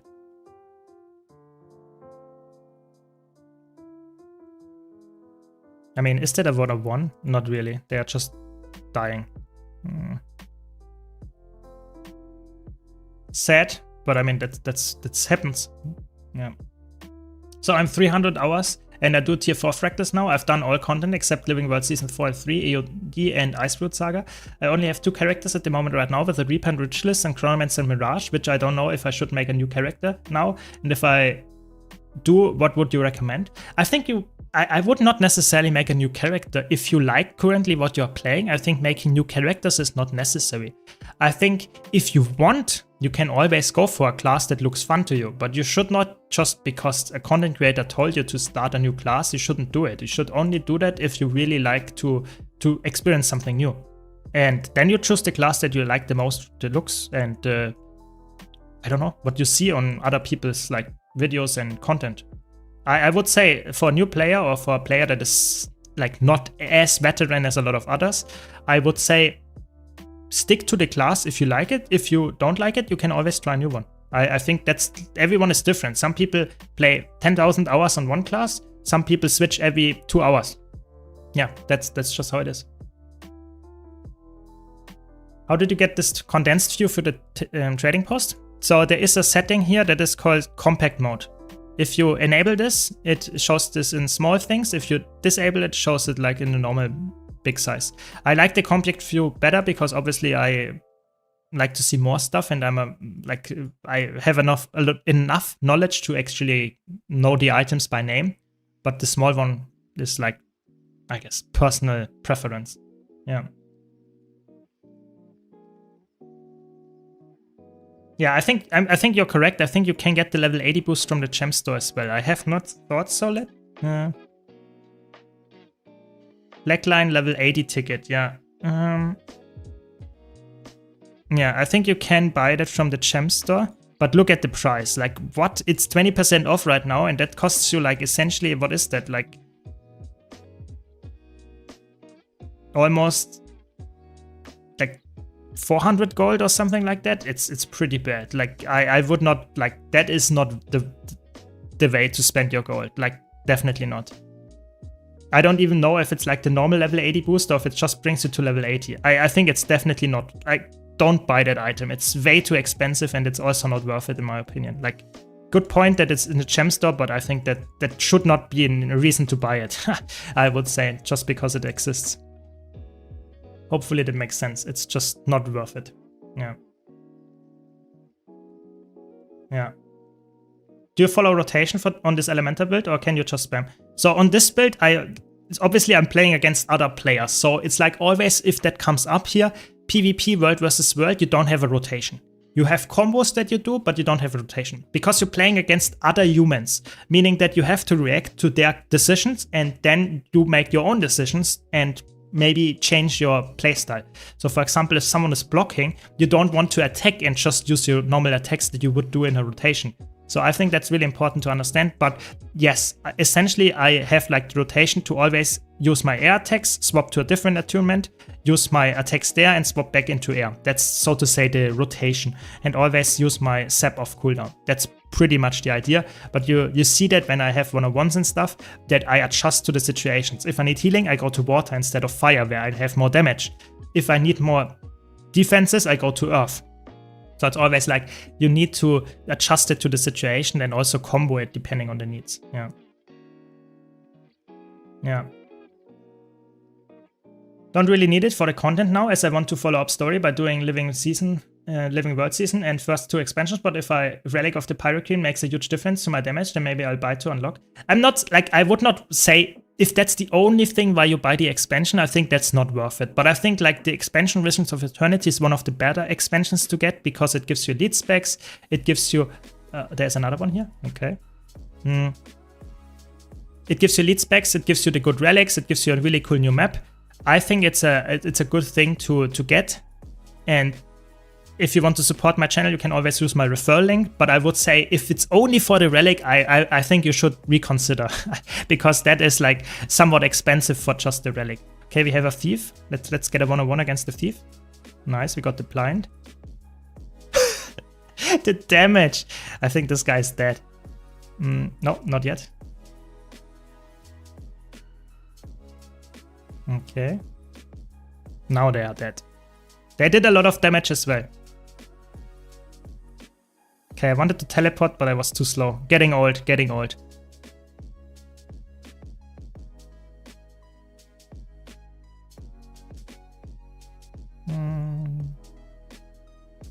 That was a lot of damage from the Steve, but we also like one-shot them almost. That's pretty fun. Yeah. One of the best DPS can go quick DPS or healer. What unique does Necromancer have that is super useful in Fractals?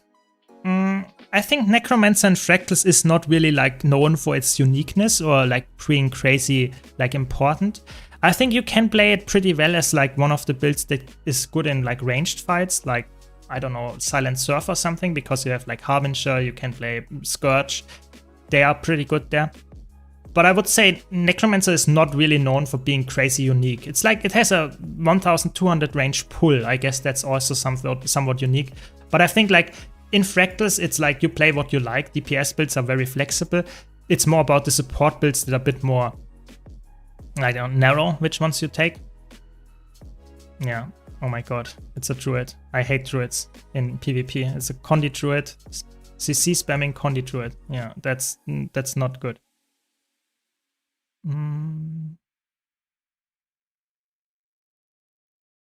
Maybe we can win it. Maybe.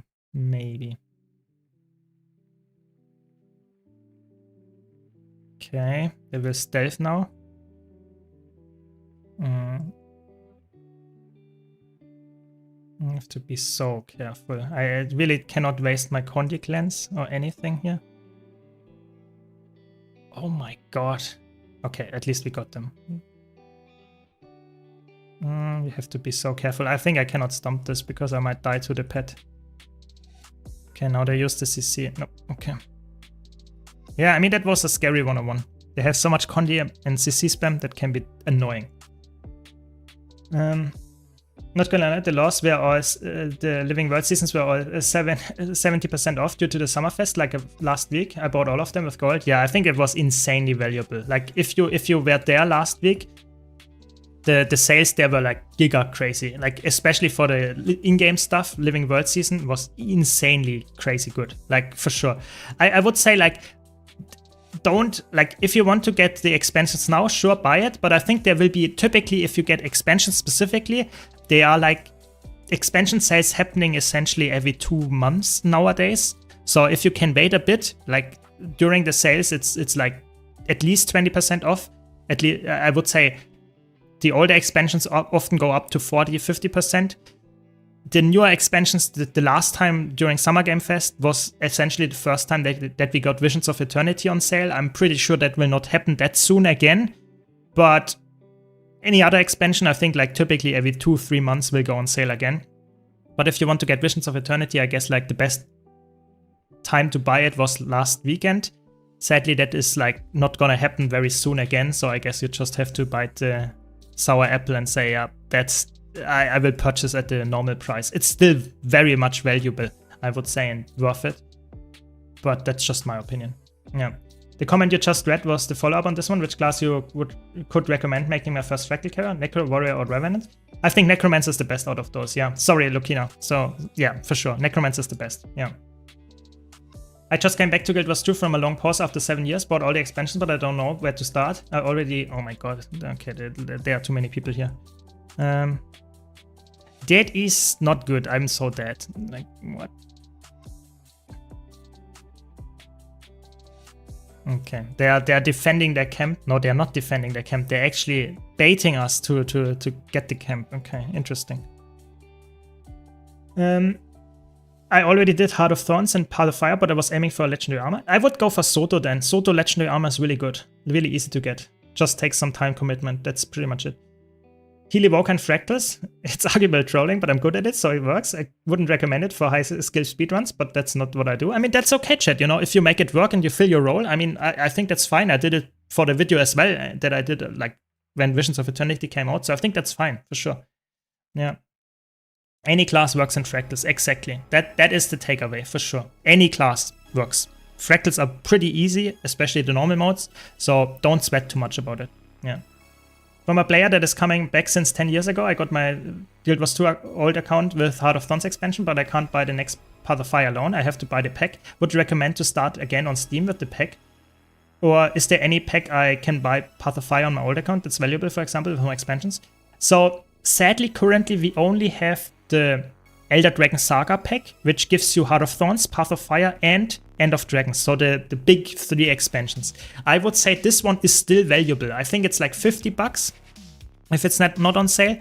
I think this is definitely valuable to buy, even if you only get, so to say, 2 out of the 3 expansions as a real value, because they are the big expansions. You know, they give you like essentially all elite specs except the newest ones, and give you a lot of maps, the best content in the game, and a lot of masteries. I don't know. I think like they are probably even not on sale, even with one expansion being, so to say, duplicated, it's still insanely good. I would say that's for you probably the best bet then, I would guess. This bundle, Elder Dragon Saga bundle, yeah. The thing is, I don't know why Arena is doing this, but the discounts are getting worse over time. Like when I first got into the game, Path of Fire was like €5, and now they literally put it on sale for like 20. I mean, you have... to be honest, like selling them for €5 is just insanity. I don't know what they did back then, but that's like, you get so much, like hundreds, if not thousands of hours of content out of those games. Like selling them for €5 is just insane. Like they should never have done that. That's my opinion on that. Like selling them for €20 is already, my opinion, like really cheap. Like I have to be honest, they are so much content. Nowadays, if you look at like modern games, they come out with $70 or euros, you know. I don't know. Guild Wars 2 has so much like content to explore. I think it's like so crazy. It really is. Yeah. Yeah, Jolly Man. World vs. World Legendary Armor is also pretty easy. Welcome, Fremendun. Welcome, welcome. Yeah.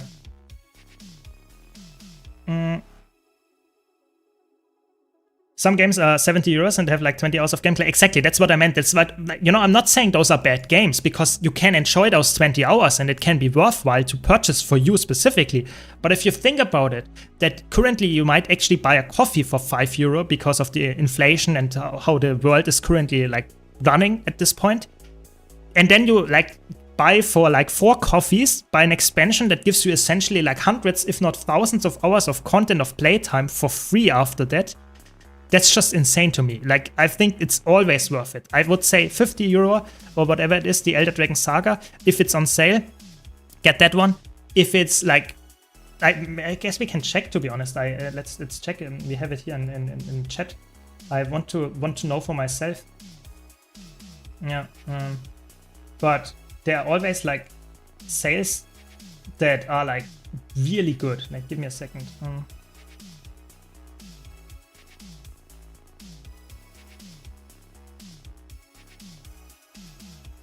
Where is it?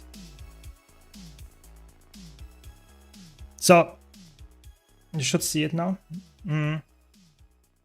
Yeah, so here is the Elder Dragon Saga, the collection that I mean. Elder Dragon Saga collection is not on sale, and you get like expansion 1, 2, and 3 for €50. Essentially, it's the same in dollar.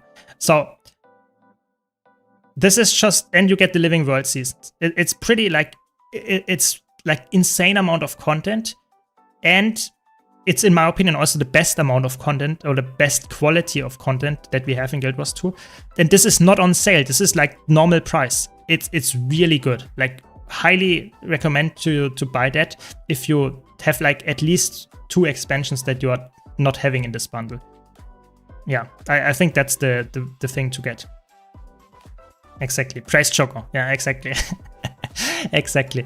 Yeah. And of course, if you want to support me, you can always use my referral link. Just wanted to mention it here again because it's no additional cost for you. And if you want to support the channel, you can always do that. Yeah. I suspect ArenaNet makes most of the money from the gem store, and the expansions are like the bait to get people to play longer and spawn more gems. I guess there is some truth to that, but I feel like I'm one of the worst offenders of this then. I bought essentially always the expansions when the expansion launched, meaning that at the full price I bought them, but then I did not spend any money in the gem store. So it was like, yeah, I played the game and purchased all the expansions at the full price, but over the course of years, this is like, how much is it? Like $200 or something? Maybe $300 at maximum, if the maximum prices. And I played the year like over 12 years. And yeah, it's pretty insane. It's pretty insane to me that like how much value I got from this game. If I would have played the same amount of time in World of Warcraft or any like sub-based game, I would have paid thousands of $1 in the same amount of time to play that. Yeah, you could argue there is more content there, but still, it's crazy how much content and how much value I get. So even not on sale, I think the Elder Dragon Saga or any like expansion is highly valuable. Highly valuable in my opinion.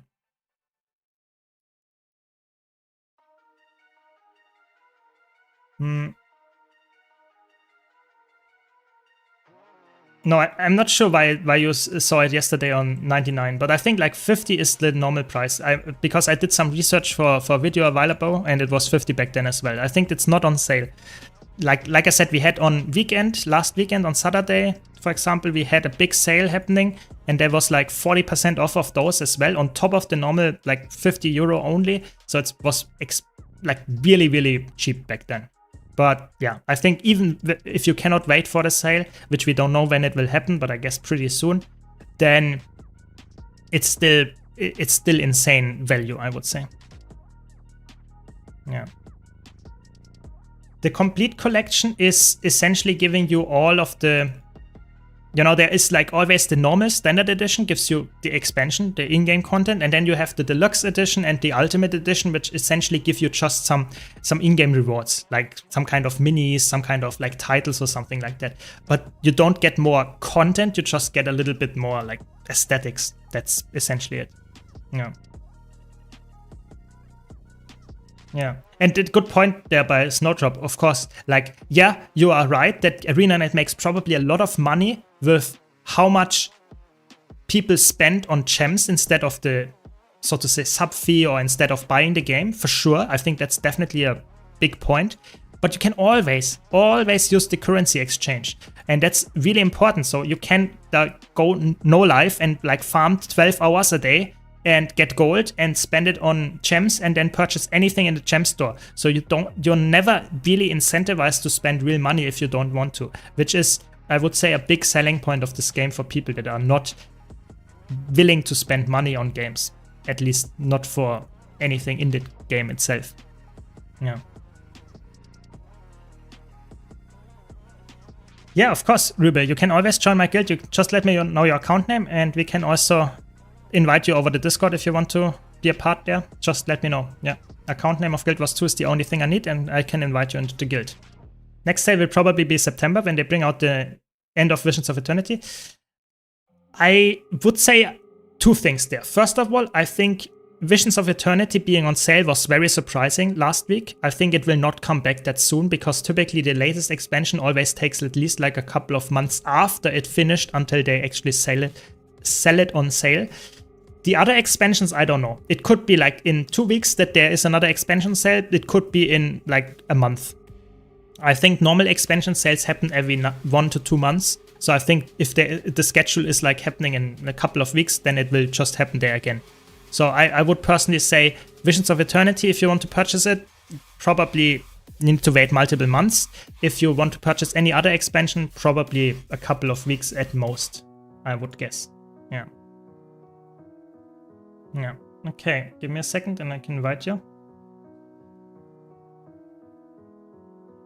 There we go. Welcome to the guild. I sold my Lego for skins. I mean, that is okay if you don't use the Legos anymore, if you don't play with it. Yeah, I mean, who knows?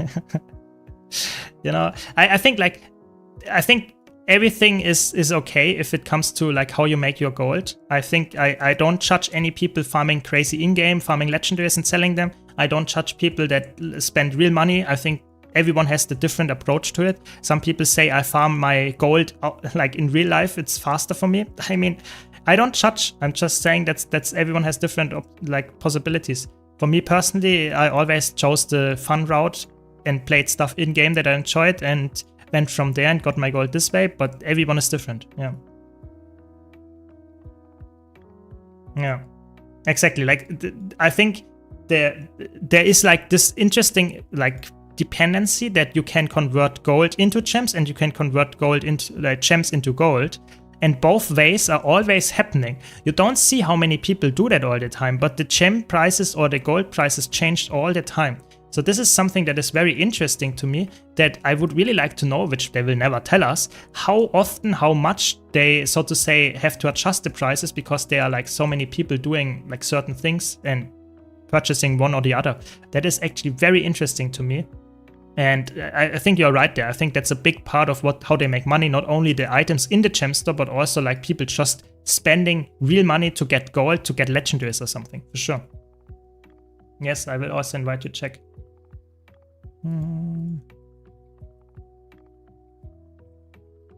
There we go. I spend like $35 on gems like every week, to be honest. I treat it like I'm going out to eat on the weekend. I mean, that's fine, you know, everyone has a different approach. If you have that amount of money to spend, to spare, I think that's fine. You know, I don't, which is fine because I just play the game a lot, but everyone has a different, like, so to say, approach to the game. And if you have that amount of money, then I think I'm happy because that keeps the game like being developed. You are the reason that it continues living.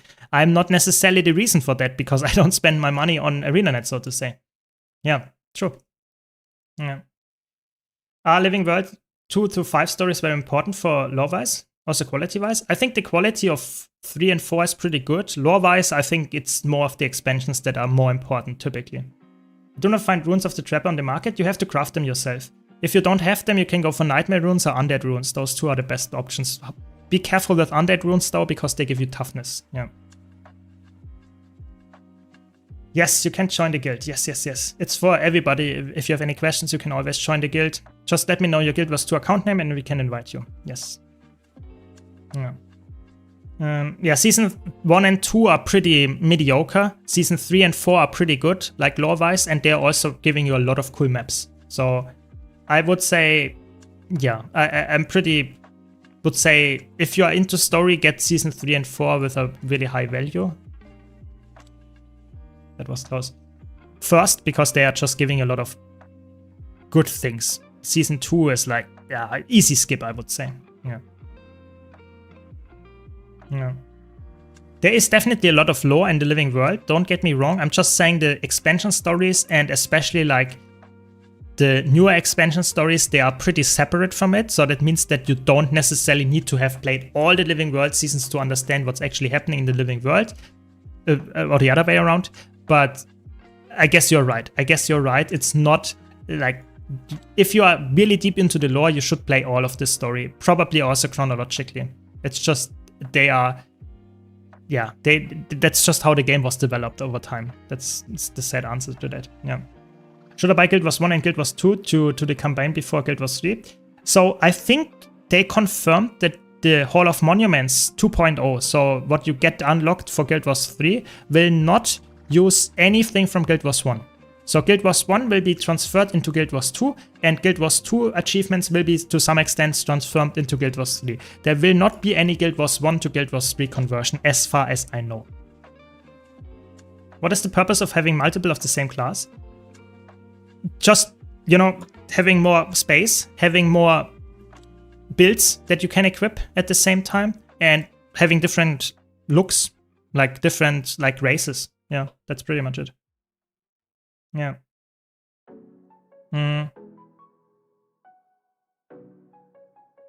I like the Hall of Monument stuff, so I guess I could play some Guild Wars 2 and farm some cool stuff. Yeah, exactly. I think like the Hall of Monument, we don't know exactly how it will look like in Guild Wars 2 because it's not out yet, but it will very likely be a system that requires you to do some new achievements that don't exist yet, and some old things like getting legendaries or something to get some titles, some kind of unlocks, some aesthetics, whatever, in Guild Wars 3.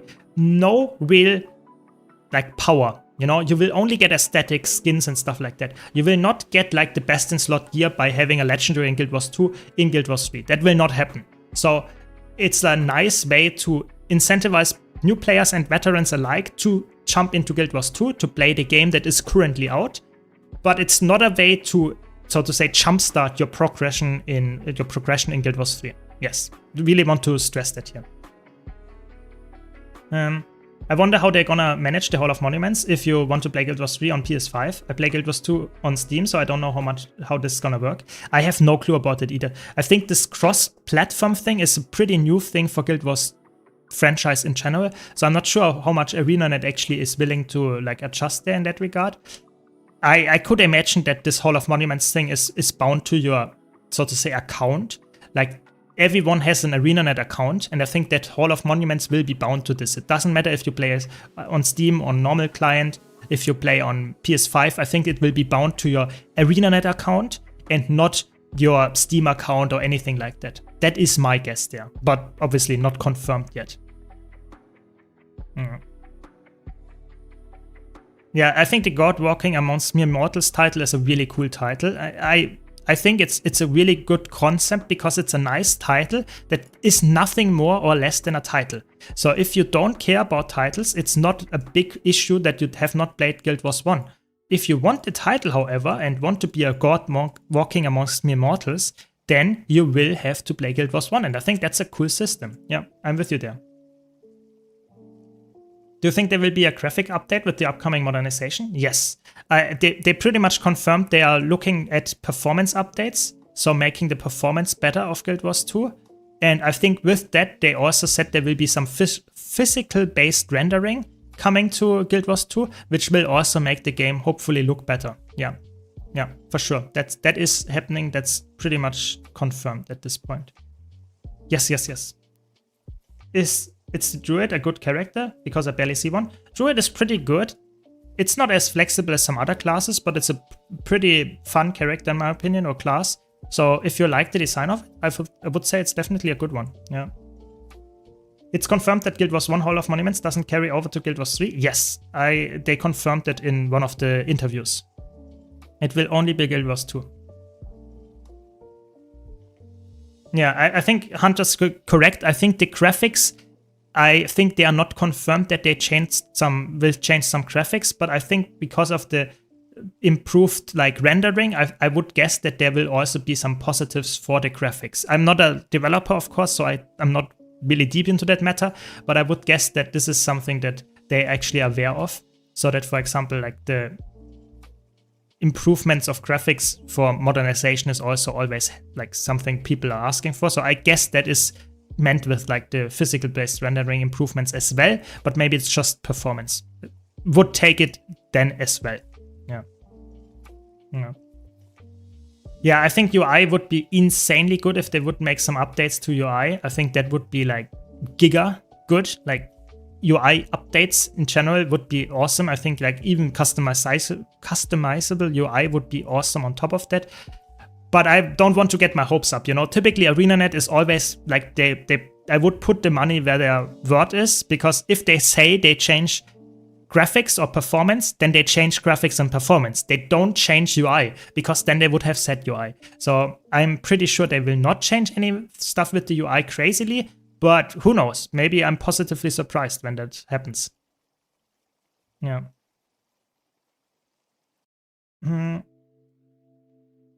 Exactly, PBR. Exactly. The one thing they did mention about Guild Wars 1 is they hear the requests about God walking amongst mere mortals in Guild Wars 3. I think that could be the case, yeah. I think like a title that you can transfer from Guild Wars 1 to Guild Wars 3, I think that is something they might actually do. But a real big like skins, systems and stuff like that, I think they are pretty much set in stone what they want to transfer, because otherwise they would already have said something that Guild Wars 1 has that. Okay, nice. We have someone from our guild.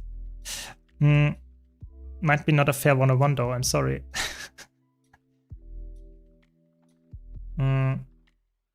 That's mean. Just killed them. That's mean. Yeah, I mean, my server is really mean now. They are just toxic roamers. Toxic roamers everywhere. They said they are going to use physics-based rendering, which requires even more resources. They need to improve the CPU side though. It's the bottleneck. Yeah, I think they said they are working on multiple things at the same time regarding the performance. So we have to see what exactly they are like really doing when it comes out. But they said they will look at like the... I don't know the exact details there, but they said they will look at the performance and they are well aware of CPU being the problem. Whatever that exactly means, when it will come out, how it will look like, we will have to see. But I think ArenaNet, they know what their issues are with the performance. And I'm pretty sure that they will address it if they can address it with manageable resources. I cannot go too much into detail because I don't know all of the details, but I am pretty sure they will actually bring something interesting with the performance and modernization, as they put it. Yeah. If they say alliances will come out, they will come... That is probably correct. That is probably one of the rare exceptions where ArenaNet made some promise that it is like, or like a classic, so to say, wording mistake that they did. But I think if you look at a lot of other stuff in the past, ArenaNet said something very literal, you know, you could interpret exactly what they said. And a lot of people said, oh my God, they're going to do that. And in the end, they stuck to the word, to the letter, to a T, what they actually said, and people just overinterpret. With the alliances, I'm with you there. I think that was a big mistake to announce it, and they will never come out now. But with a lot of other things, it was just people overinterpreting what they actually said. And I think if they say we make performance updates, then they will make performance updates. I don't see them making UI updates if they don't announce UI updates. That's more what I meant with this statement. Yeah. Yeah. I'm no dev, but from what I've heard, it's about PBR is much more GPU reliant. So would that help relieve some CPU bottleneck? I think the things that ArenaNet is like the most struggling with is that they have an old engine, and this old engine is essentially, you can have the giga graphics card, you can have a giga CPU with like 12 cores. It's only using one CPU core, and the single thread performance is the only thing that matters. So that means that the game is essentially running to, at least the bottleneck is essentially your CPU single core performance only. And that means if they can just improve that by a little bit, that would already improve the quality of like your FPS, the amount of FPS, by quite a bit, typically. If you're running on, of course, the game on a toaster, that will not change much. But if you're having a decent PC, but you just don't use like multiple cores or something like that, then that will definitely increase the frame rate. But we will have to see what they actually make work. I don't know if that's something they can do, because like I said, this engine is over 20 years old at this point. So it could be easily something that they say, yeah, that's not gonna work, or we cannot put in the resources there. But I think they are aware of it, and I think that's already a good thing. Yeah. Alliances will release in Guild Wars 3? I don't know. We will have to see. I don't think there will be that, but I think you're right that alliances will not come out in Guild Wars 2. That much is for sure. 2042 will be the year of Guild Wars 4 and alliances will be the cornerstone game mode? I don't know. I hope I will live to see the day. That is my only hope. Yeah. What are the priority improvements you would do to the game right now, gameplay and content-wise? I think in terms of gameplay and content, I think there are two things that I would focus on. First of all, I would focus on making the new player experience more enjoyable. And that's what they're gonna do with the modernization updates that they will bring out with the Hall of Monuments. So for example, the Saitan fight is a big example they always bring up because it's just outdated. But they will also take a look at, for example, older maps and stuff like that, and hopefully improve some stuff there, because I feel like a lot of the old stuff is not bad when it came out, but nowadays it's just outdated. And a lot of people might see Guild Wars 2 when they see the original game, the core game, and it's just not as good as, for example, Heart of Thorns even, which is just a couple years later. So they will definitely try to improve the core experience so that more people stick around. Because more people sticking around means we have more veterans and we have more players in the end, meaning more activity, more content to experience in a nice way. That is something that is really important. What else would I improve in terms of features? I think like customizable UI would be insanely good, but I like I always mention here, I think they have not done it in the last 10 years, so I think it seems unlikely that they will do it, even though it's a very big pain point for me. And the last thing that I would say in terms of features is I think making, how can I say? Making longevity of new content be more important. I think they right now try to be a bit more careful with that with Visions of Eternity. That a lot of stuff is like you have to grind quite a lot to get the legendaries. But I personally think it's way more important that they actually also increase, like, for example, people still play Heart of Thorns to this date. It's not only because of the legendaries, but it's also because the maps are good, the meta events are good, there are good other rewards on there, you can get infusions and stuff like that, while also getting like skins. I think this is for me the longevity that we need. I think longevity just based on one legendary is not enough to keep you playing a certain map, and I think that's something they should definitely improve or look into if they put out new content. That's something that I would say here. But there are so many features that I would love to see in the game, don't get me wrong. That's just some of the urgent ones, I would say. Yeah.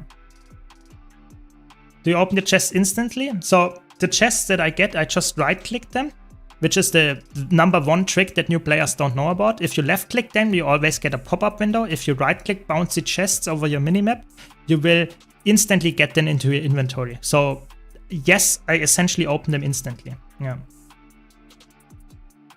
What to farm in Guild Wars 2 for Hall of Monuments in Guild Wars 3? We don't know yet. Like I said, there will be probably a lot of new achievements coming to the game that you have to get the Hall of Monuments done. But there will probably also be, depending on which current map you're talking about. So for example, they will do like core Tyria first, then there will be Heart of Thorns Hall of Monuments, then there will be like a Path of Fire Hall of Monuments and stuff like that. There will probably be different types of things that you need to get done. I would guess in core Tyria you probably have to get one core legendary. I think in Heart of Thorns you probably have to get one of the Heart of Thorns legendaries. Something like that is very likely to be in the Hall of Monuments. Not saying that's the only thing, I'm just saying that's one of the things that you can already get. Just guessing here, you know, could be completely off as well. It's just very likely that they include some long-term goals so that people actually engage with it, even if it's like, so to say, not a lot of new content. They will still farm gold and the map currency and stuff to get the legendaries. That's my guess there. Yeah. Yeah, world exploration, story completion, stuff like that. But there will be new stuff as well. Like I said, there will be some new achievements. Probably do the Saitan fight, the reworked one as well. Do maybe some kind of like dungeon or something. Something just to keep people going back, even for veterans that played the game for years. Yeah. Oh no, a Harbinger. That's a tough one.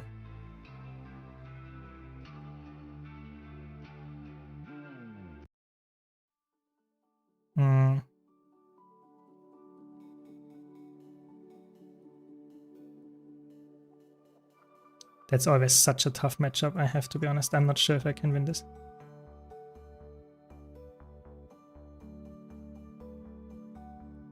Okay, they used the elixir and didn't hit. That's already good.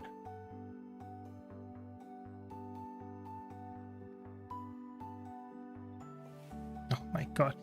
It's Celestial Harbinger. That's so tough.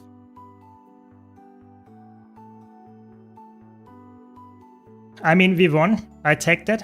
I tagged it every day of the week. That was way too close to comfort though, but we won it. It's by far one of the toughest matchups because they have so much Boon Corrupt and Condition Application. That was way too close. Way too close. Yeah.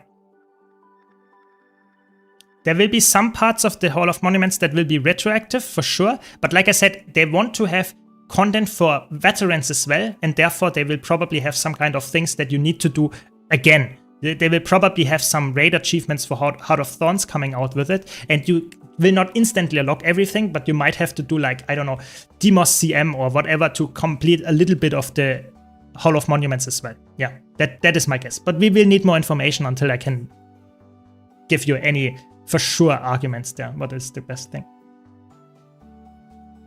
How I make my inventory larger? So you should definitely get more bags. So either get more bag slots or get bags from the trading post. You can buy up to 20 slot bags from the trading post, and you can get 32 slot bags if you craft them yourself. That can be very helpful. But yeah, that's just, they are pretty expensive to get. Yeah. Do you recommend playing Guild Wars 1? I mean, if you like the game, sure, it's a good game. Is there any stealth roguelike class that's pretty good in competitive game? Yes, Thief.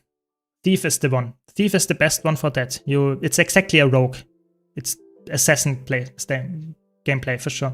Welcome, Moxby. Welcome. Seitan conversions? Maybe, who knows? Maybe it's a fractal. Maybe it's just a normal story instance. Who knows? I don't know. We will have to see. I hope it's multiple things. Why not a story instance that you have to play? Maybe make a fractal out of it as well, or a convergence. Why not? Yeah. Yeah, I mean, it's definitely a good one. Celestial Harbinger is really good. I played it a lot, like a couple of years ago, but right now I just don't want to always play the same specs while roaming. That's why I went for Evoker, even though it's not the best roamer, it's just a fun roamer, and that's good enough for me to play on stream, I would say. Yeah. Yeah, it's pretty expensive to get more bag slots, but you can bet, so to say, the bag slots are the thing that you need to get more bags in the bag slots, but you can purchase the bags from trading post for 20 gold, or not even 15 gold or something like that. And you can also craft them yourself if you have a high enough crafting level and get 32 slot bags even. But I would say for most players that's too expensive. You should just get 15 slot bags or something like that, and you will be fine. And just try to clean your inventory and get some bag slots. You can always get one bag slot from the Wizard's Vault. I think I already purchased it, so you cannot see it that way, but here's a bag slot expansion that you can get from the Wizard's Vault. That's good. That can help, and stuff like that. Yeah. Welcome, Mr. Broken One. Do you know if there will ever be a sale for Visions of Eternity expansion? I'm so sorry to tell you that, but there was a sale on exactly 1 week ago. There was a sale exactly 1 week ago, I think 35% off for Visions of Eternity expansion. I don't know when the next one will happen. I would guess it's a couple of months out. I don't see it happening in the next few weeks, sadly. The last one was really 1 week ago, not even 1 week ago, yeah. Big summer sale is coming, end of the month, next month. Yeah, I think end of June, July, there will probably be a big sale, but I'm not sure if Visions of Eternity will be back then. I think that's one of the things that I was insanely surprised that Visions of Eternity was on sale last week. But maybe we are all surprised and will be back next month. But for sure, the other expansions will be on sale. I would guess that's the big sale coming then. Yes, the weekly rewards were removed because that was just a beta test. They will bring it back if the beta is, so to say, brought into the full game, but this weekly skirmish chest rewards, they were only during the beta event. Yeah. Yeah. Yes, that's the account name we need, but we also need the numbers. So the actual digits at the end, we also need that. So we need all of that to actually invite you, sadly. But I guess I could also try to invite you with just your character name. Give me a second. I think you can also invite someone just with the character name. Yeah, it actually works. Yeah, because it's in-game. Yeah, so welcome to the guild. Welcome to the guild. Don't need to do anything more. Welcome, Saint. Welcome. How are you doing today? Maybe when the next patch happens. Maybe before that even, because the next patch happens probably on 1st of September. And I don't know, I mean, I guess there will be some kind of summer sale in the beginning of July. I guess that's my guess, because that's happening each year. So I would be surprised if that's not the case. But who knows? Who knows what they have in store? I was also surprised about the Guild Wars 3 announcement. So I'm not really sure anymore what ArenaNet has planned for us. Yeah. But yeah, if you have any questions, just ask. You know, I'm always happy to help, especially new players out. So just ask. But yeah, you should be in the guild now, Cosy. I hope that worked out for you, and you can now use the guild features. But in general, our guild is like just a nice community place. But if you want to have like always a big amount of people listening to your questions or giving you feedback and stuff, you can also join my Discord server, of course, which is way more active than the guild. And then you can find other people and ask questions about builds and stuff, and we will always answer there very fast, which is in the guild Discord, guild in-game chat, not always necessarily the case. Just returned to Guild Wars 2, but man, it's a pain that map completion is not account-based. Yeah, I mean, that's I wouldn't say necessarily pain, but it's a bit annoying. The thing is that for most situations, you don't even need the map exploration. A lot of new players always think, oh my god, why would I like create another character if I have to do the map exploration again? But at the same time, I have 70 characters and I don't have map exploration on almost any of them, because it's really, it does not matter. You can play almost every single piece of PvE with not having the map explored. You don't need the main map exploration, because it's just one thing that you can do, and that's not necessary after you did it once for the most part. Yeah, sure, it's nice to have for completionists, but it's not necessary. So especially if you're doing like instance content, if you're playing competitive modes, you never need the map exploration. Even if you play a lot of open world, you don't need to explore every single map. Just need some waypoints that you're actually going to frequently. But yeah, I can definitely understand the frustration there. Yeah, see you, Snotdrops. Thanks for joining. Yeah, what is the skill Spellbreaker use like a chain? It's a trait actually, and if they hit with their F1 skill, they will chain you. It's called Magebane Tether, and that means that you, so to say, get some might stacks for the Spellbreaker, and you get revealed as the target of this chain. And as soon as you reach the maximum range, it will pull you back in. So it's like yeah, you cannot run away from the Spellbreaker while this is tethered. It's a bit annoying, but yeah, that's it.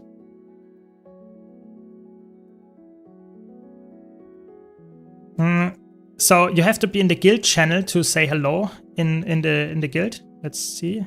No, I think you didn't write it there. So in the guild channel, you can write hello, and then people in the guild chat will see it. So Guild Wars 2 has, I can show you. Nice, now it worked exactly. You can select different channels for writing. So for example, the map chat would be everything on the map. The guild chat would be everyone in the guild that is currently online. Then you have like other chats like Whisper, which is just the other single person that you're actually talking to. I guess that's normal other MMO style like systems, but for Guild Wars 2, those are the classic, the wording, yeah. Yeah.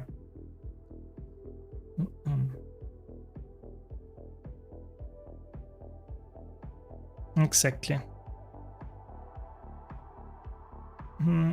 Is there a class you'd recommend that's easy for fractals and raids? I really enjoy playing Elementalist, but I'm weak and don't want to be downstate in content groups. I think, like, personally, maybe we can play it after we capture this camp here. But personally, I think Evoker is very easy if you like to play Elementalist. I think Tempest is also not too hard. But if you, like, Reaper is the go-to option. Reaper and Power Mechanist are the best builds to play if you just want to have the easiest builds possible and just still, like, live to, like, deal enough damage to carry your group, so to say. Low intensity builds, really easy to play. Yeah, maybe we can play them. Give me a second. Maybe we'll find a group that actually accepts us. Yeah, Rifle Mechanist is just insanely good. Yes, Maurice, I'm very excited about Guild Wars 3. I mean, it's still a while back, like a while away. That's what I meant. But yeah, I mean, I'm still excited for it nonetheless. Very excited, actually. So let's see if we can find something. Nope. No group. We'll see. Maybe we'll find a group soon, and then we can do it. For sure, for sure. It's like Guild Wars 3 is bringing, so to say, excitement for the new game, but also bring me excitement for Guild Wars 2, because right now Guild Wars 2 is obviously like getting some kind of like refreshment, a lot of new players coming back in, returning players joining the game, and I think that's also very exciting for me. Very, very exciting for me, for sure. Yeah. I'm thinking about going into Guild Wars Reforged, but I don't know anything about gear progression, if it's just like Guild Wars 2 or completely different. I mean, it's different as far as I know. I have never played Guild Wars 1, to be honest. I just know it from other people. It's different gear application to some extent, but it's also horizontal progression. So it's not like you have to grind your gear and get your item level up and stuff like that. Guild Wars 1 is also very similar in terms of like how fast you get the best in slot gear. So if you enjoy that in Guild Wars 2, Guild Wars 1 is pretty similar. If it's like not that enjoyable for you, you want to have vertical progression, then I think Guild Wars 1 is also not too much of a difference. So let's see.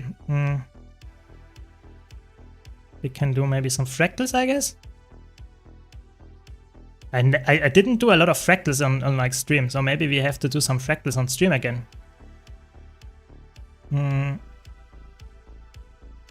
Should we play Power Rifle Mechanist and fractals? Should we do that? Do you want to see that? Is that something that you're up for? We can do that. I mean, it's not too bad. Not too bad. If people want to see that, I mean, you can also do something else, I guess. If you're not into Mechanist gameplay. But yeah, I mean, if some people say they're actually excited for that, we will try to make that work. There we go. Yeah, excited? That's good. Excited for Guild Wars 3. That's what we like to hear. Yeah. How would you rate Condition Virtuoso and Raids Fractals? Am I better to rebuild as Power Spear Greatsword or maybe build Dragon Hunter? I think in most situations... I mean, come on, let's do it. Let's just do it. Have not played Fractals in a long while and people wanted me to see it. Let's play a bit of DPS. So, the thing that is important to understand is that Condition Virtuoso is a very, very safe pick. It's a really good pick in like hard situations. But what is really important to note is that Power Virtuoso is, in my opinion, in almost all situations, just straight up superior. Because it has better burst damage, it has more end damage, it's just overall a better pick. I would say there's almost no situation where I would say like I would like to see a Condi Virtuoso over a Power Virtuoso. I will play it like in this group now a little bit of Power Mechanist in some of the challenge modes, but I will also play. Where is my thing? Yeah, I will also play some Power Virtuoso for you in a second. Yeah, and in some later fights, and you will see the difference. How much? Why can I not swap my? What? That's insane.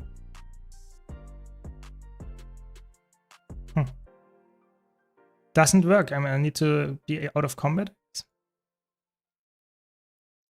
And so let's do that, and should be fine.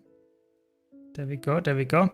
But yeah, so like Power Virtuoso, I would say for almost all situations is better. Condi Virtuoso is not bad. It's just like outclassed by its own spec. And in like really hard fights, like legendary challenge modes or something, yes, in progression groups, it can be worthwhile to actually get the Condi Virtuoso and play it really well. But even in like fractal challenge modes and stuff like that, it's not worth it. It's just, in my opinion, not worth it. So let's play some low intensity mechanists for the people that enjoy it. And that's a build that I can highly recommend to get into raids and fractals, even the hardest content here, like challenge modes. It's just easy. Extremely easy. Extremely easy. Yeah. Been playing for a while, but actually, believe it or not, never seen or done fractals. Any tips? Just get in there. Just start out with like low level fractals and get in there and try to have some fun and improve your fractal level and get your ascended gear and stuff like that set up. And other than that, I mean, just try to improve, you know, just watch streamers, YouTube videos and stuff like that to get better at it. But essentially it's really easy. Fractals are, you start out in a low fractal scale, it's very forgiving, and then you get to a higher fractal scale and it gets a bit more punishing. But you can see even the challenge modes here are like nowadays pretty like straightforward and pretty easy and very forgiving. I mean, you can just play like low intensity builds like here, where I just press my rifle skills off cooldown and that's it. So yeah, I mean, and this is not even a good fractal for this build. So yeah, pretty forgiving, pretty forgiving. So just get in there. I think it's really fun. It's really good gold farm and very underrated. I think more people should do fractals. I think it's like the classic dungeon experience to some extent from other MMOs, and I can highly recommend it. Yeah, I think that's like, I have not done fractals on stream at all this year. So we are back. We are back doing fractals. Like last year, I did it almost every stream. So yeah, hopefully enjoying. Let me know. I'd like to see more fractals again. Yeah, you can start with like no intensity, you mean? Yeah, it's no intensity for sure, yeah. Yeah, you can start with quick play. Fractal quick play is even easier than tier 1 fractals, yeah, that is true. But of course, like, just start somewhere and then you will slowly improve, get to higher fractal scales, and that will make it more rewarding, but also slightly more challenging. So let's see where we end up on the DPS chart with this, like, low intensity, no intensity build, rather, exactly. I've taken a big break from Guild Wars 2 and I was wondering if condition damage is still being looked down upon in raids and strikes. No, it's not. Like, I would say the thing is, condition damage is completely fine in almost all situations. If you are running in like a sweaty group, like a tryhard group, I think it's worth mentioning that in almost all situations power is preferred just because it's faster ramping up with the damage. But you can see here I'm playing a power-based build that does not ramp up that fast, so it's not that it's better than Condi builds at all. So I would say most players would say play whatever you like. Power or Condi is completely fine. No real difference there at all. Yeah. Plickvel will get you the legendary fractal gloves. Yeah, that is true. Like, you get a free legendary for playing fractal quick player bunch as well. That's really cool. There are a lot of cool things that they added in the last few years at this point to make fractal experiences easier and smoother. So definitely, I would say if you're intrigued. What are they doing? If you're intrigued by this, you definitely should give it a try because it's really like it's really good. I think it's one of the best things they have in Guild Wars 2 in terms of endgame. Yeah. For sure.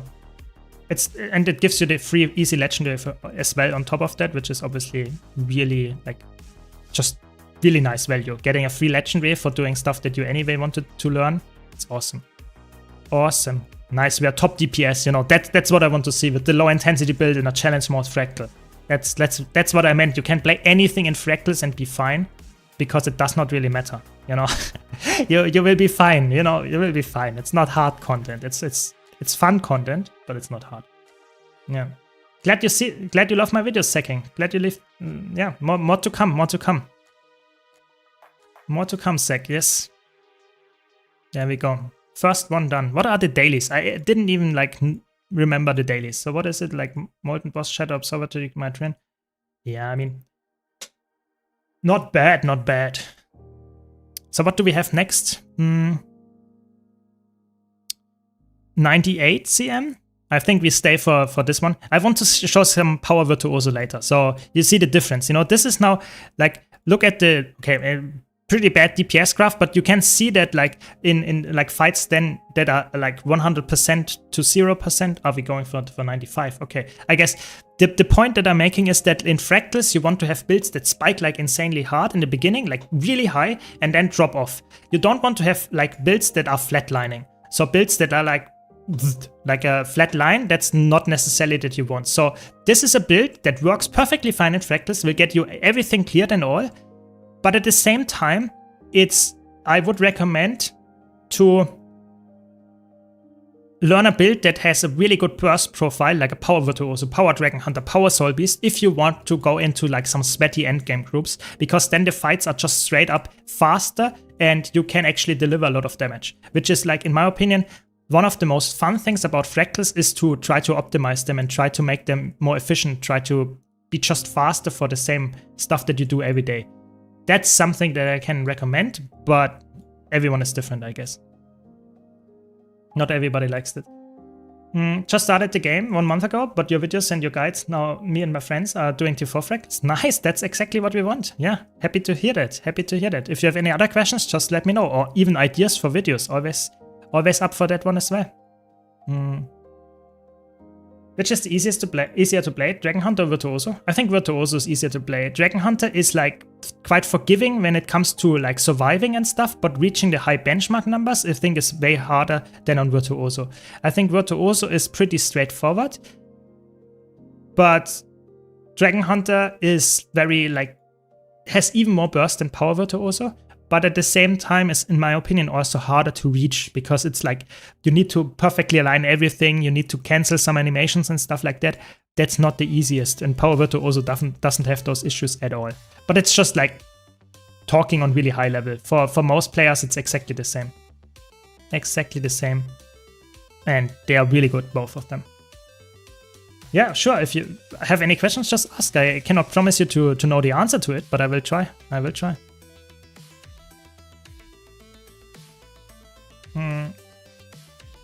Welcome, Matt Pyler. Welcome. I'm a developer and likes to play with the Guild Wars 2 market. Do you think the BLTC like overlay in Blizzard would be useful? A good idea? I mean, sure. I mean, the thing is like an overlay is really helpful if it shows you the most important aspects that you want to look for. I think the problem is like a trading post API. I don't know. I think it is. Why didn't anybody do that yet? I think that is the real question to me. That sounds like pretty cool and pretty helpful.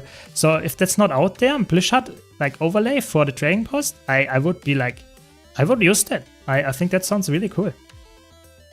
For sure. For sure. I'm maining Condition Virtuoso close to full Legendary Light, so I will do that and then build Power Virtuoso and Heal Chronomancer. Yeah, that sounds like a really good plan, yeah. We have a lot of good builds there covered then. Yeah, I think Mesmer is just really good, like really, really good. Build the same, but I do very low damage. How can I improve with my damage? I play Ritualist. So, Guild Wars 2, let me like go a little bit like further here. Guild Wars 2 is a game where gear is really good. Like, of course, getting full Ascended gear and all that stuff is really, really like helpful. Full Ascended Berserker gear gives you a lot of damage. But it's not the only thing. Guild Wars 2 is really weird because the rotation matters a lot. If you play a build that has a like 40k benchmark, yeah, which is like common nowadays, and you play the builds, have the perfect gear setup, and you don't know the rotation at all, you might only do 25k DPS. Yeah, I'm not joking. So some builds do like barely half of the damage, even with the perfect gear setup, if you don't have the correct rotation. Which is insane. If you tell that any other MMO player, they will say, what? I have the perfect gear, I should also do really good damage. That's not the case. So you should always watch a guide about how to play Ritualist, for example, on my YouTube channel, and stuff like that, to see how it's actually, what's actually going on. What you should play, what the rotation is of a build, because only then you will actually get to really good damage numbers. It's not only about the guild, the build and the gear and stuff. It's one thing, but it's not the important part. Or it's one of the important parts. Yeah. We already lost someone. That's sad. Hopefully they have a revive op or something. I don't want to restart all the time. La la la la. This is actually a pretty boring fight if you play a low intensity build, I have to be honest. Like I'm not doing anything. I'm like just walking around. Yeah. 17k all the time, and it's not that bad. It's not that bad. The thing is, like in real fights, you have always lower damage than on the Golem. And you should always compare to builds on the Golem. Yeah. So if you go in the Special Forces training area, which is in the Lion's Arch Atrium, if you go in there, then you should always check what is your damage on the Golem with the boons and the conditions up and stuff like that. Yeah. You should not compare it to open world stuff or something, because there it's not like, you cannot really reliably tell if you have all the conditions and all the boons up and stuff like that. Yeah. Exactly. So, I mean, again, good showcase of why low intensity builds are good enough to actually be top DPS in normal puck runs. Because it's like, you know, just deal with the mechanics, deal with the fight normally, and just press 5 buttons of cooldown. That's good enough. You don't need to sweat like a weaver to get all the like stuff set up. You can, but you don't need to. Of course, if I would play like Power Virtuoso here, I would have higher damage. Not saying anything different. Just wanted to mention it here. I switched from Necromancer to Engineer because I got a bit bored of Power Reaper. And so I'm trying Scrapper, but I feel like I'm dying all the time. Is there any easy Engineer spec that is strong solo? I think that like Scrapper is one of the best already. Like Mechanist is maybe a bit better if you want to have like a pet carrying you. But I would say in most situations like Power Scrapper with like Hammer is probably your best bet. Hard to say. I think it's like, of course, coming from a Reaper, everything feels a bit squishy. So you just have to live with that to some extent. That's the sad truth, you know. Reaper is just the tankiest spec by normal DPS standards. Scrapper is also quite tanky if you get a lot of barrier from a lot of damage. But Mechanist can be good. Like I'm currently playing like Power Mechanist is pretty safe because you have ranged in there, your pet carries you. But yeah. So Nightmare Fractal. Now we are swapping to Virtuoso. I don't want to play low intensity all the time. That's boring, you know. We want to play something nice. I really watched all the videos, and what is the best class to recommend? The same one. Like me starting 1 month ago, and I really like Reaper and Ritualist, but same time I think he's doing low damage just because I'm better than you. You slowly improve. I would stick with it. If you like the classes, I would stick with it. Because all of them are extremely good in like doing damage. You just need to just improve. It's like, sorry to tell you that, but it takes some time and you will get there. For sure. So, no, that was the wrong one. Now we're here, like, now we're talking. Now we're getting like a little bit more sweaty here. Could play Weaver and have even more damage, but we are now going with like the not low intensity build. That was a good pull. And we should be now finally getting some burst damage out as well. So Power Scrapper, yeah, Power Scrapper is really good. Like really good build. Yeah.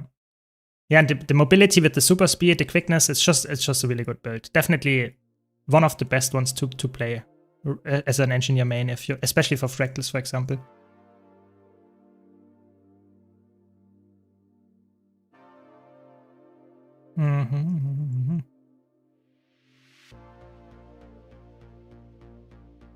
So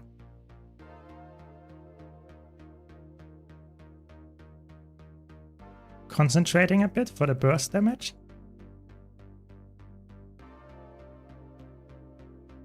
Yeah, you see the damage difference is definitely there, you know. It was not the best opener, but you can definitely see the damage difference here. People shouldn't go for damage all the time and join the class and the rest will happen. Yes, that is absolutely true as well. But some people enjoy doing damage, you know. If you want to play a build that is extremely high damage output, then you should also like consider that some people really like to have that. Oh my god, no stability.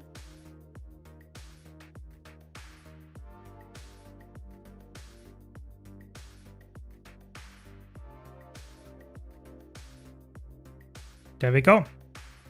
Very nice. So I guess, do we have a Mesmer here?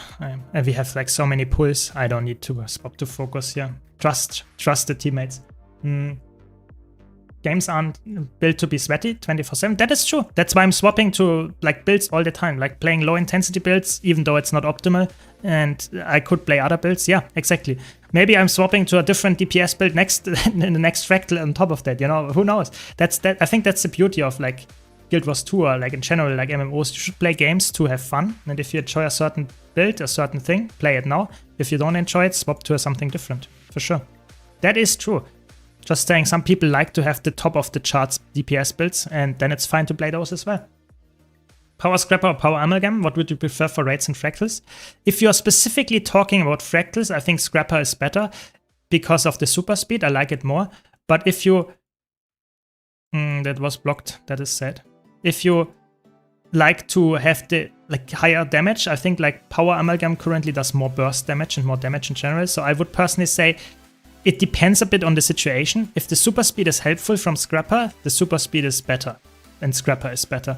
But if you like to have something that is like just a slightly tiny bit higher damage output in shorter fights and stuff like that specifically, then I think like Amalgam is better.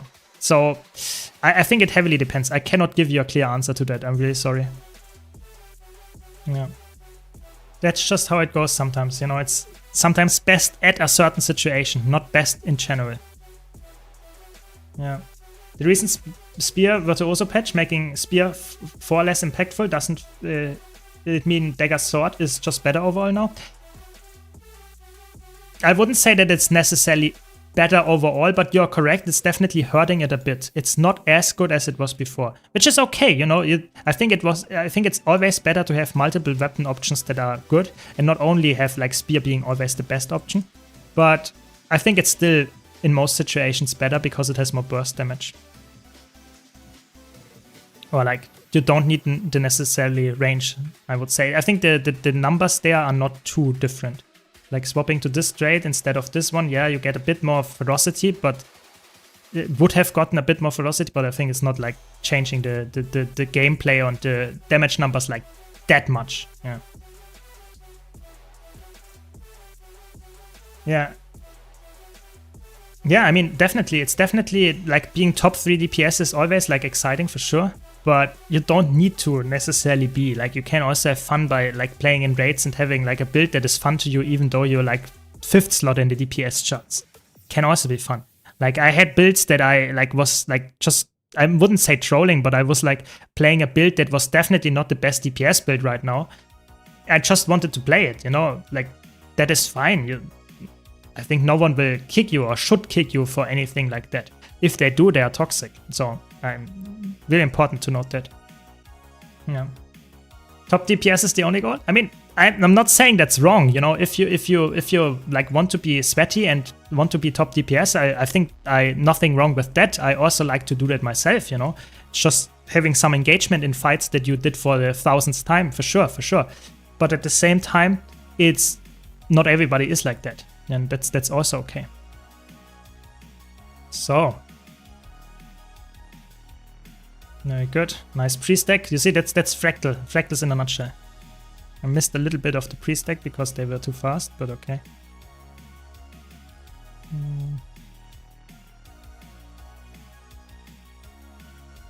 Yeah, Power Virtuoso Burst is pretty good. Pretty good.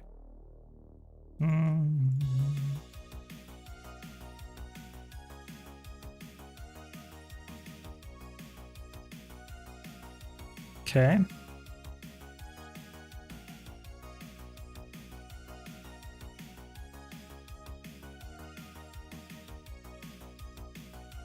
Yeah, that was a bit sad. Bit sad. Could have played it way better.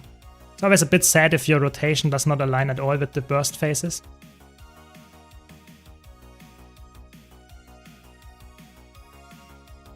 But it's okay. It's okay.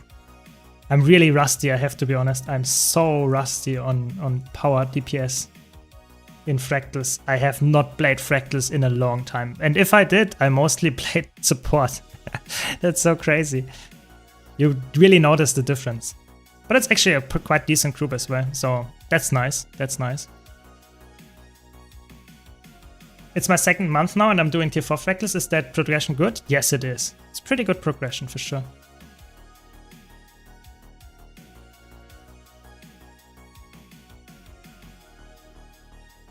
Oh.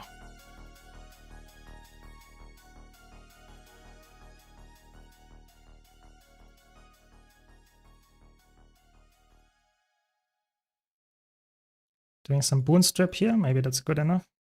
Nope. Protection still up. Not good.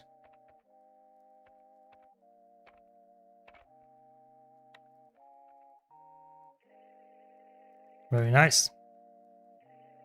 Full Ascended gear? Yeah, that's good progression. That's good progression. I liked it. I mean, everyone has their own pace. You know, you should not like compare yourself to others. But if you're happy with your progression, that's good. And it sounds good to me. Like, it does not sound like being slow at all.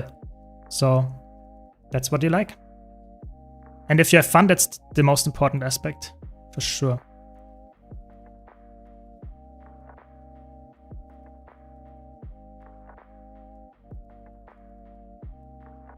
Oh, where's my quickness?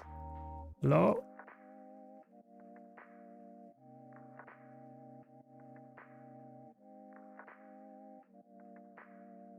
How can I speed up getting Rift Essences?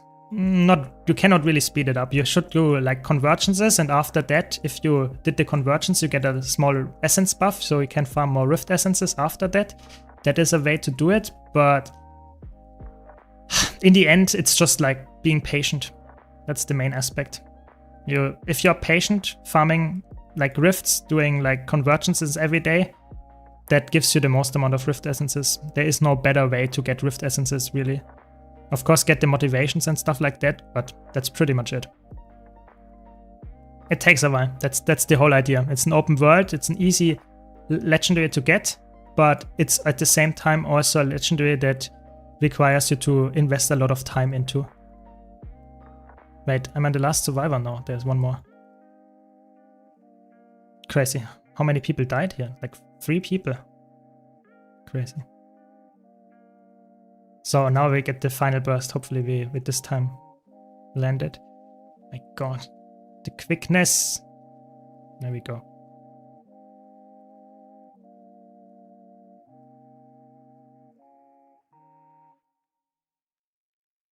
At least we have stability here. That's good.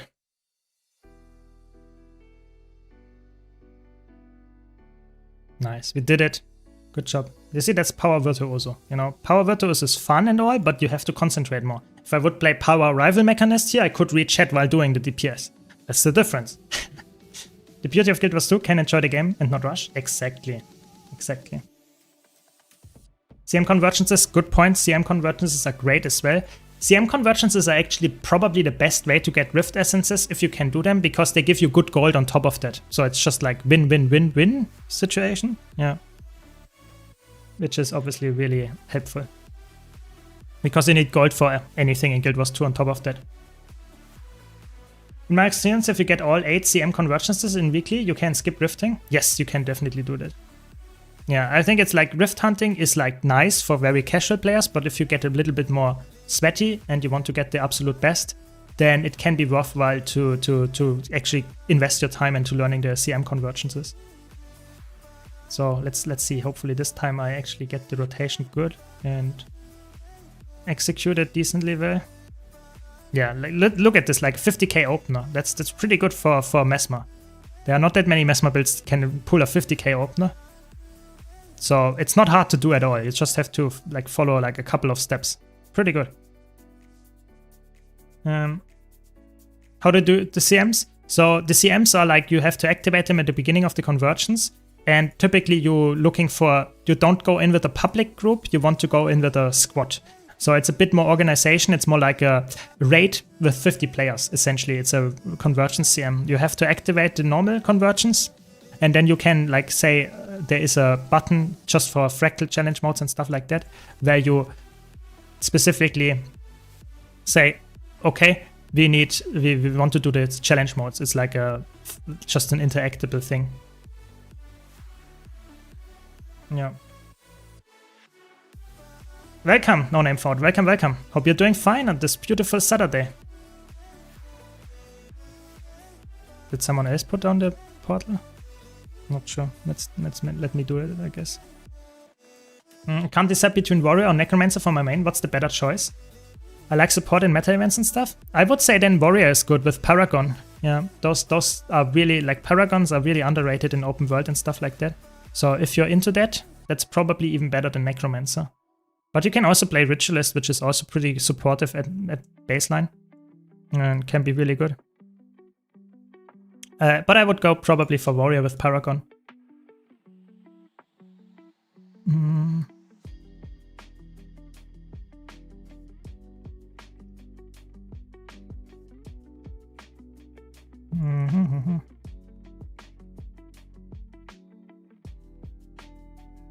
Very good.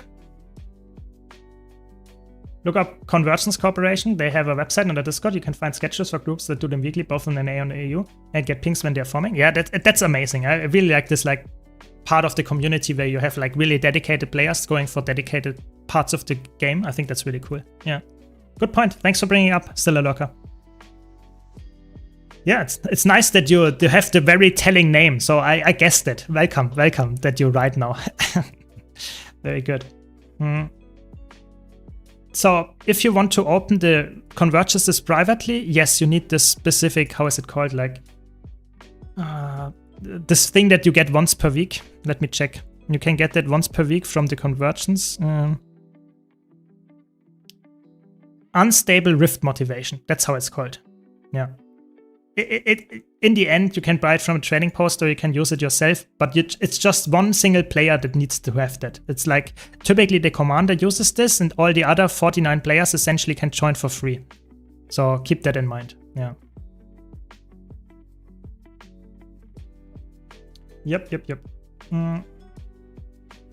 Rift Motivation, exactly.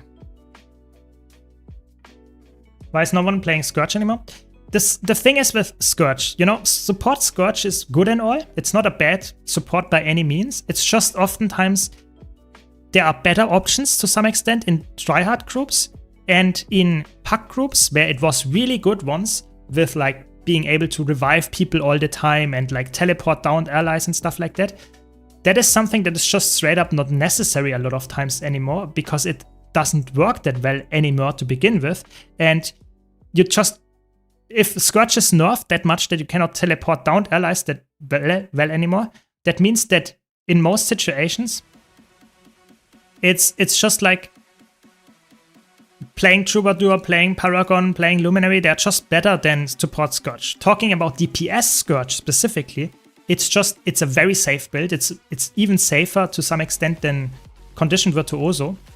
The problem is it's at the same time also pretty, how can I say, unnecessary safe, because the uptime of it, the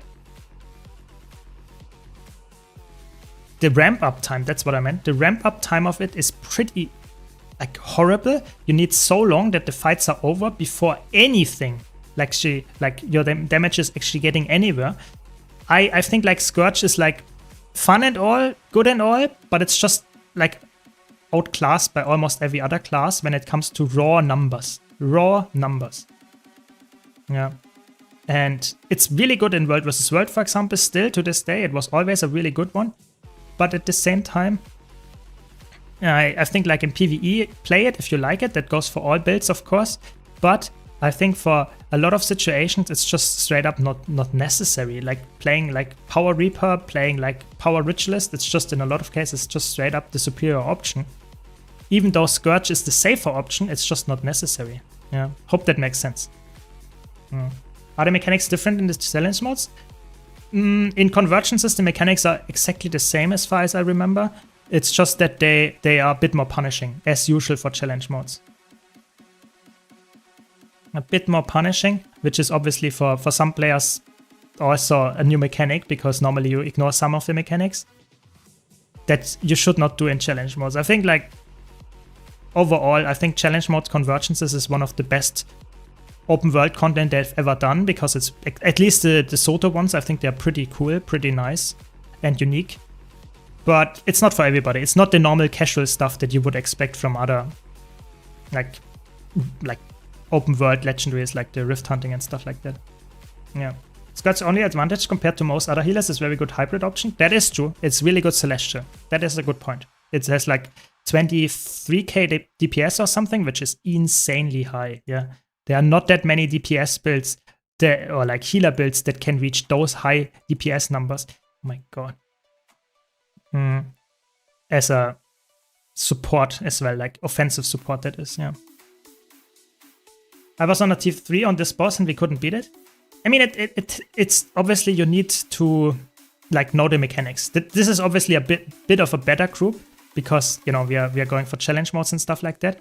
But yeah, this is definitely, those are like bosses and fights that are more challenging than a lot of other open world fights and stuff like that. So don't worry too much. You just have to understand the mechanics, get a bit of like patience and progression, trying to understand what's going on and try to improve at it, and you will learn it in no time.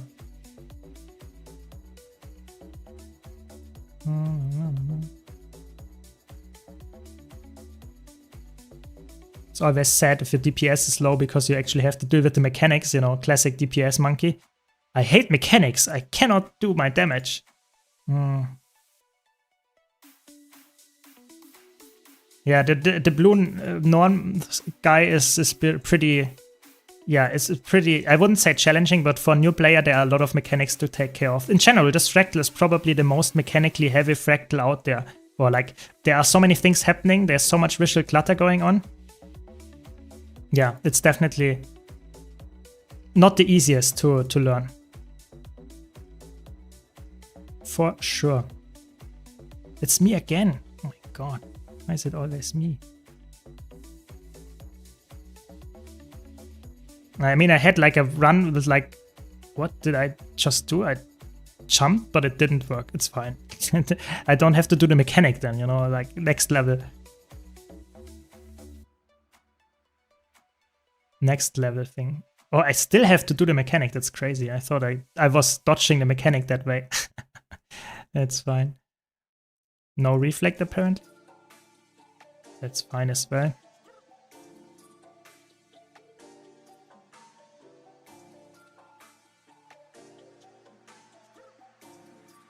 Very good, very good. What's the next one? My Trin. Okay. Conversions for CMs, same as fractal rates? Yes, you would do normal raid fractal stuff for sure. Suncor Peak. Oh my god. That is another one where like the mechanics could be actually quite decent. Welcome, Atrox. Welcome, welcome. Is this Power Mesmer? Yes, I have it on my YouTube channel. It's the normal Power Virtuoso build. I made a video about like 1 month ago. Yeah, so it's pretty very much up to date, I would say. Yes. The one change you can make from a normal raid build for challenge modes is Sigils and Relics. Because the fights have break bars every 25%, if you run Power, you can swap the Relic of Eagle for the final 2 phases. You can run Sigil of Demons for both in Power and stack with the Sigil of Night for Soto. Yeah, it's crazy. The convergences can be really, really well optimized, which is really fun that you can go for Night Sigil and the Demon Slaying Sigil and the Demon Slaying Potion. So you get like, I don't know, 25% more damage or something straight up for playing a correct setup. It's insanely good. Really cool. Of course, like very try-hard, but I think that's making it interesting for a lot of players, you know? It's like this like try-harding open world raid mix and experience. Why am I always canceling my F1? That's actually crazy.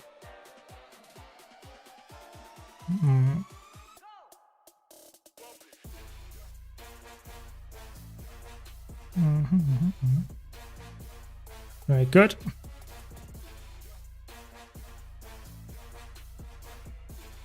Let's see if we get the CC nicely here.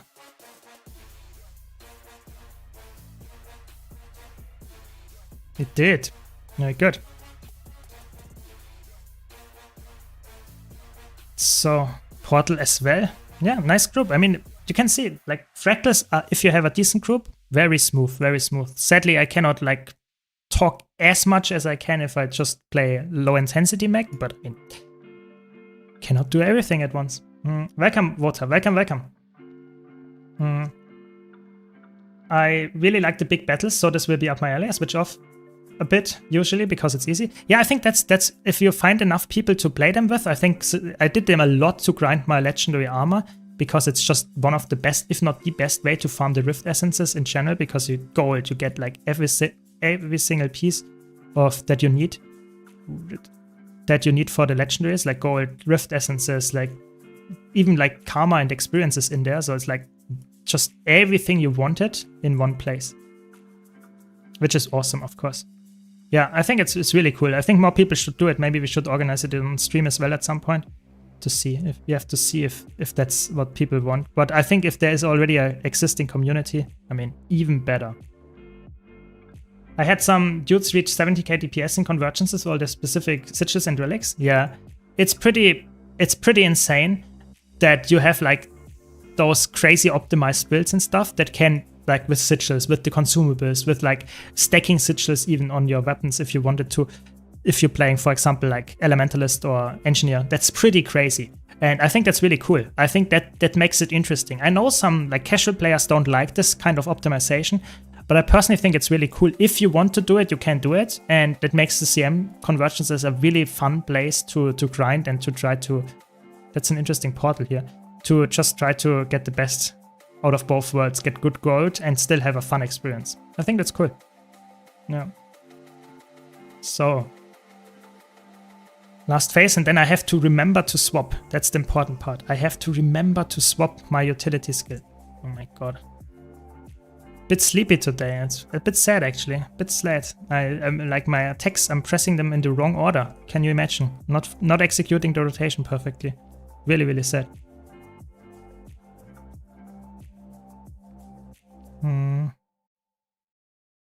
Okay, I don't trust my support, I have to be honest. They are all trusting them, but I'm not sure. Not sure.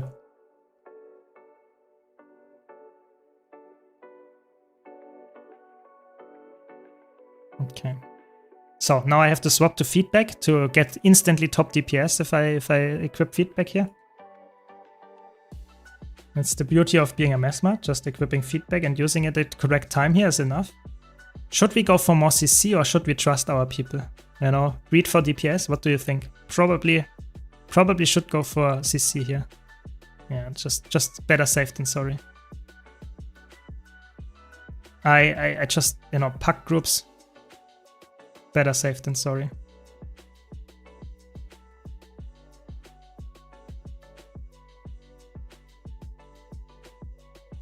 Yeah, that's a good feedback, you know, good value for one skill, because you can feedback the laser beams.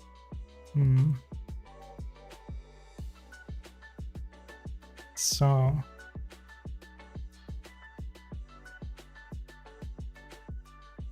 let's see.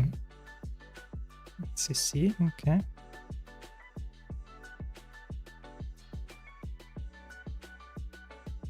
We lost someone completely because we didn't get the CC. That's not good, but it's okay. Any of the Guardian specs, good face roll, easy for open worlds that are tanky and easy to play for open world stuff in general? Yeah, I would say so. I would say so that like Willbender is probably the best for open world. If you want to play like a solo build that is really easy and really strong. But all Guardian specs can be... What is going on here? I think all Guardian specs are pretty solid for soloing. I think they are not like insanely good. Like, for example, Necromancer is like known for being insanely good in like open world. But Guardian is pretty solid as well. Especially if you have some people around it. It's actually a really solid one as well. The 50k hits is always fun to see with the reflects. Always fun to see.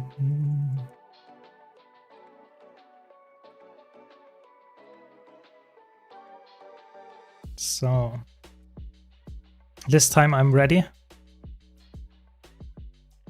I'm so ready for the CC.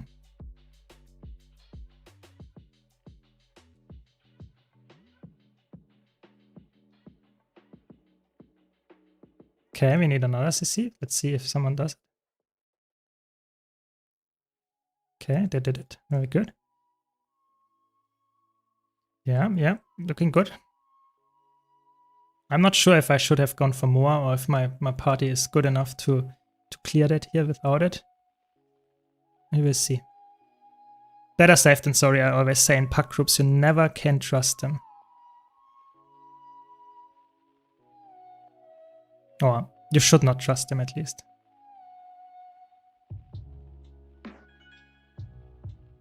Wound stripping is also important here. Very good. Yeah, I will catch up in chat after this. You know, like I said, always concentrating in challenge modes fights a bit more just to make sure that we don't wipe because of me.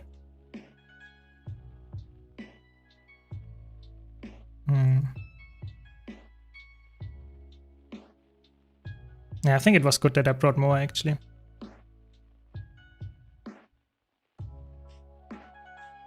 Was good.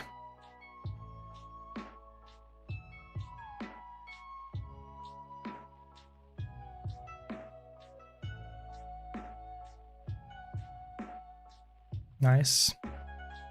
Very good.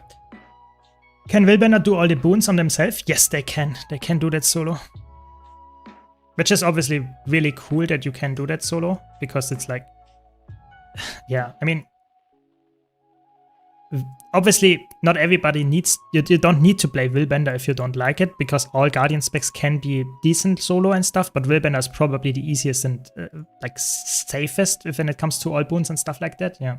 Celestial Willbender is insane. I have like 2 guides on my YouTube channel at this point, or maybe even 3, because there are 3 different variations that you can play, but all of them are insanely good. You need a chill class that is Necromancer. Basically, I think like playing solo and open world mostly. Yeah, I think then Willbender is probably your best bet. Yeah. Yeah. No, I'm not. I'm trusting anyone here in chat. Like everyone in chat, I trust you all. But I'm like, if I join a random pack group, I never know who joins. You know, there might be like a core warrior dealing like 40k DPS, and there might be like a Blade Zone doing 5k DPS. You never know what you get in a pack group. So I just like, at this point, I just accept it and say, better safe than sorry, bring a bit more CC and like having 1k DPS less or something. Yeah, that's always my mindset there in pack groups. Yeah. You can, if you don't like have any, like if you're looking for a specific video, you can always go to my website, !website in the Twitch chat, and you can find all the websites there. Yeah. Nice, Snowdrop, you were fast. Welcome back, welcome back. So you can always find my stuff on the website and can look for like low intensity builds, search for a specific class that you're looking for, whatever. You'll find everything there. Yeah. Do you think there's gonna be an engineer archetype in Guild Wars 3 considering the timeline? I think that's the first class that I think is not there. There might be less classes, there might be completely different system in terms of how classes are in general. Like maybe there might be like Final Fantasy XIV approach where you don't really have classes because every class is, so to say, just equipped with a different weapon. Who knows? You know, I don't know. We have to see. But I think if they make cuts on classes, I think engineer is the first one to go. I think engineer does not really make sense in a setting where you don't even have technology as much, where it's more high fantasy. Just for me personally, I think it makes more sense to have not an engineer. Maybe like, I don't know, I think no technology makes the most sense and engineer just doesn't fit. Yeah, I would say that's the most likely thing here. Yeah. Nice. Glad you have a shortcut for my website. Yeah, I mean, my website is essentially, for people that don't know, it's like a database where you can find all my YouTube videos and stuff, guides that I have on a single place where you can easily find all of them, the up-to-date ones and stuff. And you can just search for them very easily, which is on YouTube way harder. It's not having written guides or anything like that yet. Some of, like a couple of things I have, but most of that is really just like a database. So it's not a competition or something for Snowcrows or anything. It's just like a database. If you want to see video guides, you can find them there. That's the idea of it. Yeah. I'm not sure. I think Mesmer could be there. I think Ranger could be there. I think Warrior, of course, can be there. I think all of the other classes actually can be there, except maybe Revenant. I think Revenant might not be from the lore that fitting. Revenant Engineer, they don't seem that fitting, but all the other classes, I don't see a reason for them to not exist in Guild Wars 3. You know, maybe I'm wrong. I'm not a lore guy. Maybe you tell me, no, this is definitely not the case. Who knows? But for me, like Engineer and maybe Revenant from the lore doesn't make much sense. But you know, they can always come up with something and it can still make sense. Yeah. Yeah, it could be some kind of alchemist, and then it's not really like using weapons like rifles or something, but it's more like you use like some kind of like explosions created from like I don't know, gunpowder or something like that. Sure, that I can see that one, but I don't see like having a mech or something. I think that seems very weird. That doesn't fit in high fantasy that Guild Wars 3 seems to be. Yeah. At least for me, yeah. Yeah, I'm a bit sad with the Sylvari too, but you know, you cannot get everything. I guess if you want to have Sylvari, you can always play Guild Wars 2. Maybe there will be some kind of precursor to Sylvari though. Who knows? Who knows? Do you think we will get Norn in Guild Wars 3? Yeah, I think that is possible. I think humans, Asura and Kodan seem pretty likely. Maybe there will be Norn in there on top of that. Yeah.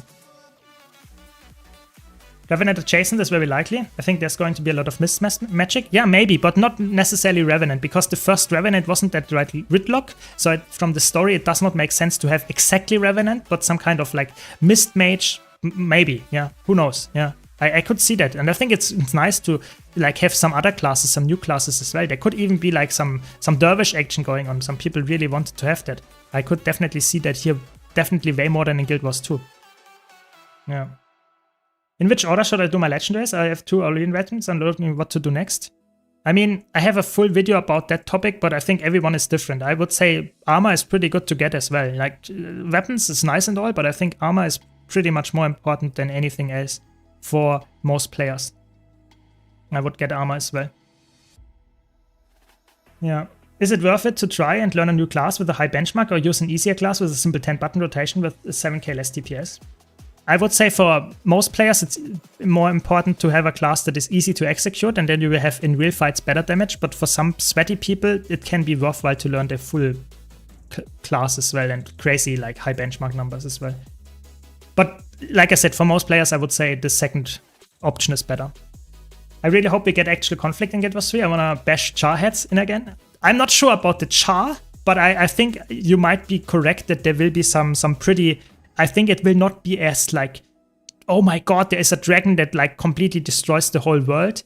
But I think it will be a lot of conflict in terms of like politics. I can imagine like being a lot of like, you have like this guild against the other guild. You have some kind of like evil race, like some kind of like stuff that fights you, and you have to like have some war conflict going on. I can see that for sure. I think that's way more this high fantasy setting than in Guild Wars 2, where like you have technology to kill the dragons and like put them back to sleep or whatever. I think that's a Guild Wars 2 storyline. That's not coming to Guild Wars 3. So I really hope for those conflict Guild Wars as well. Yeah, for sure. For sure. But we have to see, you know, we have to see. Maybe there's a dwarf in there, yeah? Maybe you're right, maybe there will be a dwarf. You know, I'm not really that, like, sold on the races. I play whatever is there. I don't really care too much, but I know a lot of people are really, like want to see certain races or don't want to see certain others, so we will have to see. Yeah. Sorry that you mentioned that Celestial Paragon is amazing for open world. What version is the best at the moment? Staff, Sword, or the version with longbow? So I think the staff version is for open world overkill. I think you don't need to have like that much healing. I think the longbow version is better for open world because a little bit more damage and you still have good healing. If you really need a lot of healing, you can always swap in the staff. I think it's not like necessary. Oh my god, I activated my elite too early. Oh no. It's okay. It's okay. Mech without the mech. That's so sad. But I think the longbow is in most cases sufficient. Yeah. Will be a trio conflict. There might be guild versus guild versus guild, 8 versus 8 versus 8. Maybe. I don't know. I really don't know about PvP or anything like that. They could like make PvP an important aspect. They can make PvP a niche aspect. They can completely have no PvP in there at all. We will have to see. I really don't know for sure what is going to be in Guild Wars 3 until they tell us more about it. Right now we just have the story setting. That's pretty much it. Which is okay, you know, you don't have to have every single piece of content like confirmed like over 1 year in advance, but I'm looking forward to getting more information on that.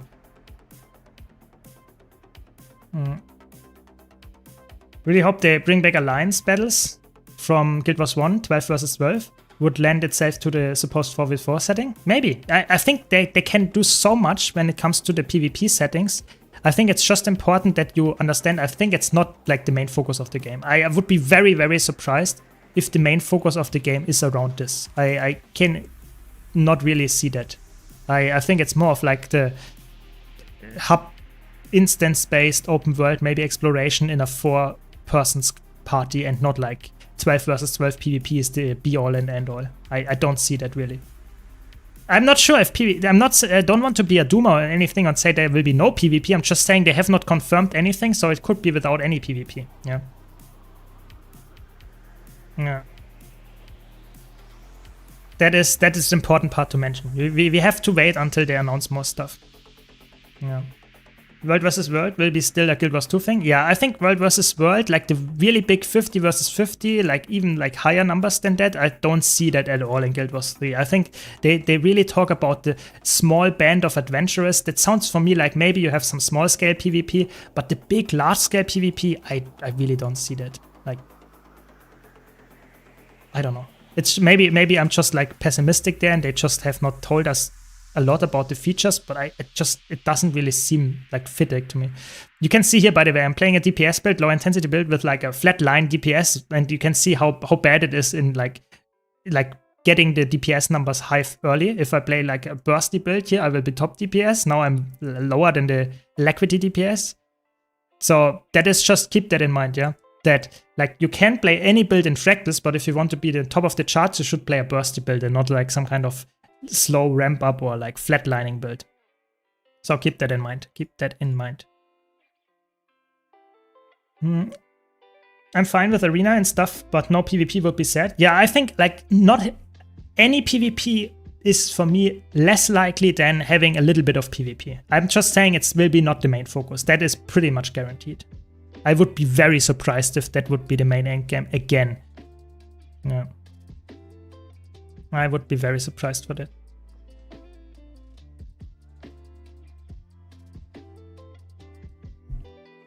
I think they will do a version of World vs. World, but not what we are used to. Maybe. I really don't know. I really don't know what they actually have planned, because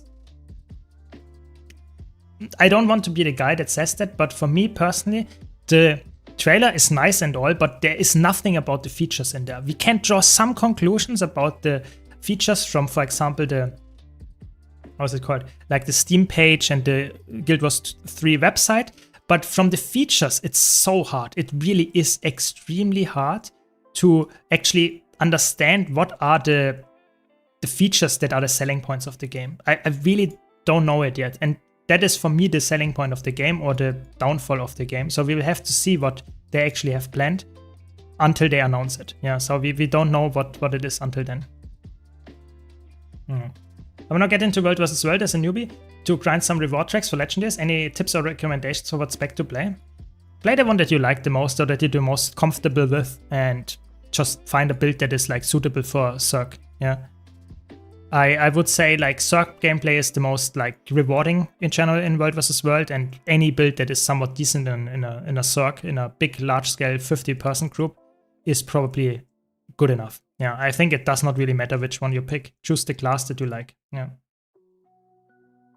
PvP has a nice niche appeal in MMOs compared to PvE content, so I think that will be secondary. Exactly. I think it does not really make sense to make a PvP system in an MMO that is focused on PvE mostly. If you make an MMO that is focused only on PvP, maybe it can work better, but I think even then it's not the most like successful promise for the players. I think it makes more sense to focus on stuff that majority of the audience is actually interested in.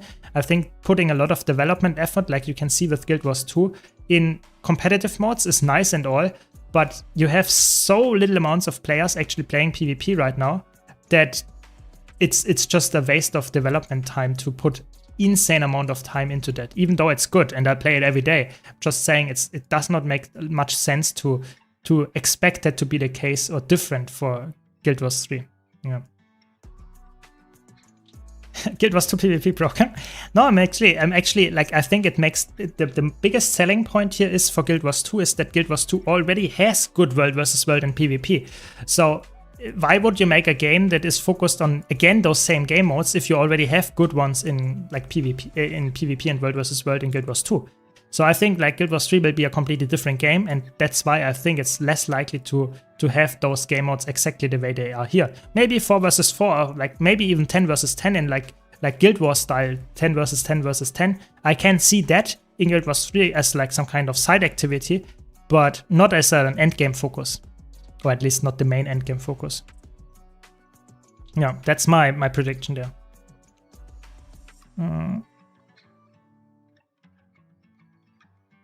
Is the balance of PvP not causing people to shy away from it? It's not the balance. I think people always see that as an excuse why they don't play PvP, but I think the balance in PvP is not the issue.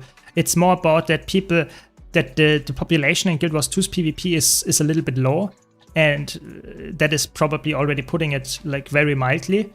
I think the main problem is that people just like, if you queue as the first time go into ranked as a new player, it is not uncommon that you play against the top 1, just because it's so like there are not that many people playing. That doesn't make PvP a bad place to play and have fun, but it makes it very hard to be competitive, because if you fight the best player currently and you are a new player, that just demotivates you like crazy. Like, imagine you're playing League of Legends or CSGO or Dota or any of those esports games, and you're playing that game, queuing up for the first time and playing against the top leaderboard player. That would be insanity. Like, you would be like destroyed within minutes.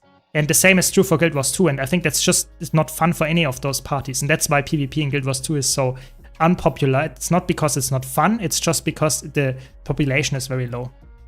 And that's some vicious cycle that's happening there. Yeah. My biggest hope is that Guild Wars 3 has a better sound design. Interesting. I have not heard that one, but I guess that is quite likely. You know, they want to improve everything here, I would guess. Every single piece would be improved. Yeah. If there is little to focus on PvP in the era of the actual first Guild Wars, I'm gonna crash. Yeah, I think that would be... I guess from the story perspective, it makes sense to have a little bit of PvP in there for sure. But like I said, I think endgame will be the focus, will be more PvE. I would be very surprised if that's different. I had someone with 10k ranked title in my first ranked game. I mean, that is, like, I would say crazy, but it does not necessarily mean that they are good, you know? I play a lot of PvP, but I'm still not like a crazy good player. That's completely realistic. But if you really fight like top 1 leaderboard player, that is like pretty scary. Like, that is not happy, like really nice for any of them. Yeah. Yeah, I mean, if that's really, if a lot of people say the sound design in Guild Wars 2 is off, I think then that's definitely something that ArenaNet wants to improve. I think making a game like over 12 years later, like at this point, like when did they start? Like probably 2021 or something on Guild Wars 3. So at this point, I think it's quite likely that they actually improved not only like the sound design, they improved the general technology, they used a different engine, they use different assets. There will be like, the game will be pretty unrecognizable from Guild Wars 2, I would say. I think the only thing that keeps it together is this, like that the setting is similar. I think the games will be so different that you can pretty much guarantee that the sound design is probably pretty good. Because I would be like upset if it isn't. Yeah. Yeah. So I might be wondering why I'm always doing like once per week the Fort Steel here. It's not because I love this content so much. I think it's not bad. It's just I do it because it gives me a lot of magnetite shards and a legendary insight, and I can open the Eye of the North chest. So it's actually a lot of gold that you get for doing this. It gives you a lot of gold. So, and once per week doing it, I don't know. It's pretty chill. Yeah, and if you run with boosters, you get a lot of experience here as well. So you get a lot of like spirit shards. So people always underestimate that, but spirit shards from PvE, if you play instance content like fractals and like certain encounters like this one here, where you get a lot of mob kills, you get a lot of spirit shards, and those spirit shards can be converted into gold on top of that. So someone like me that is always up to get some more gold to do giveaways in the future and stuff like that, this is actually really underestimated how much gold you can get there. Yeah.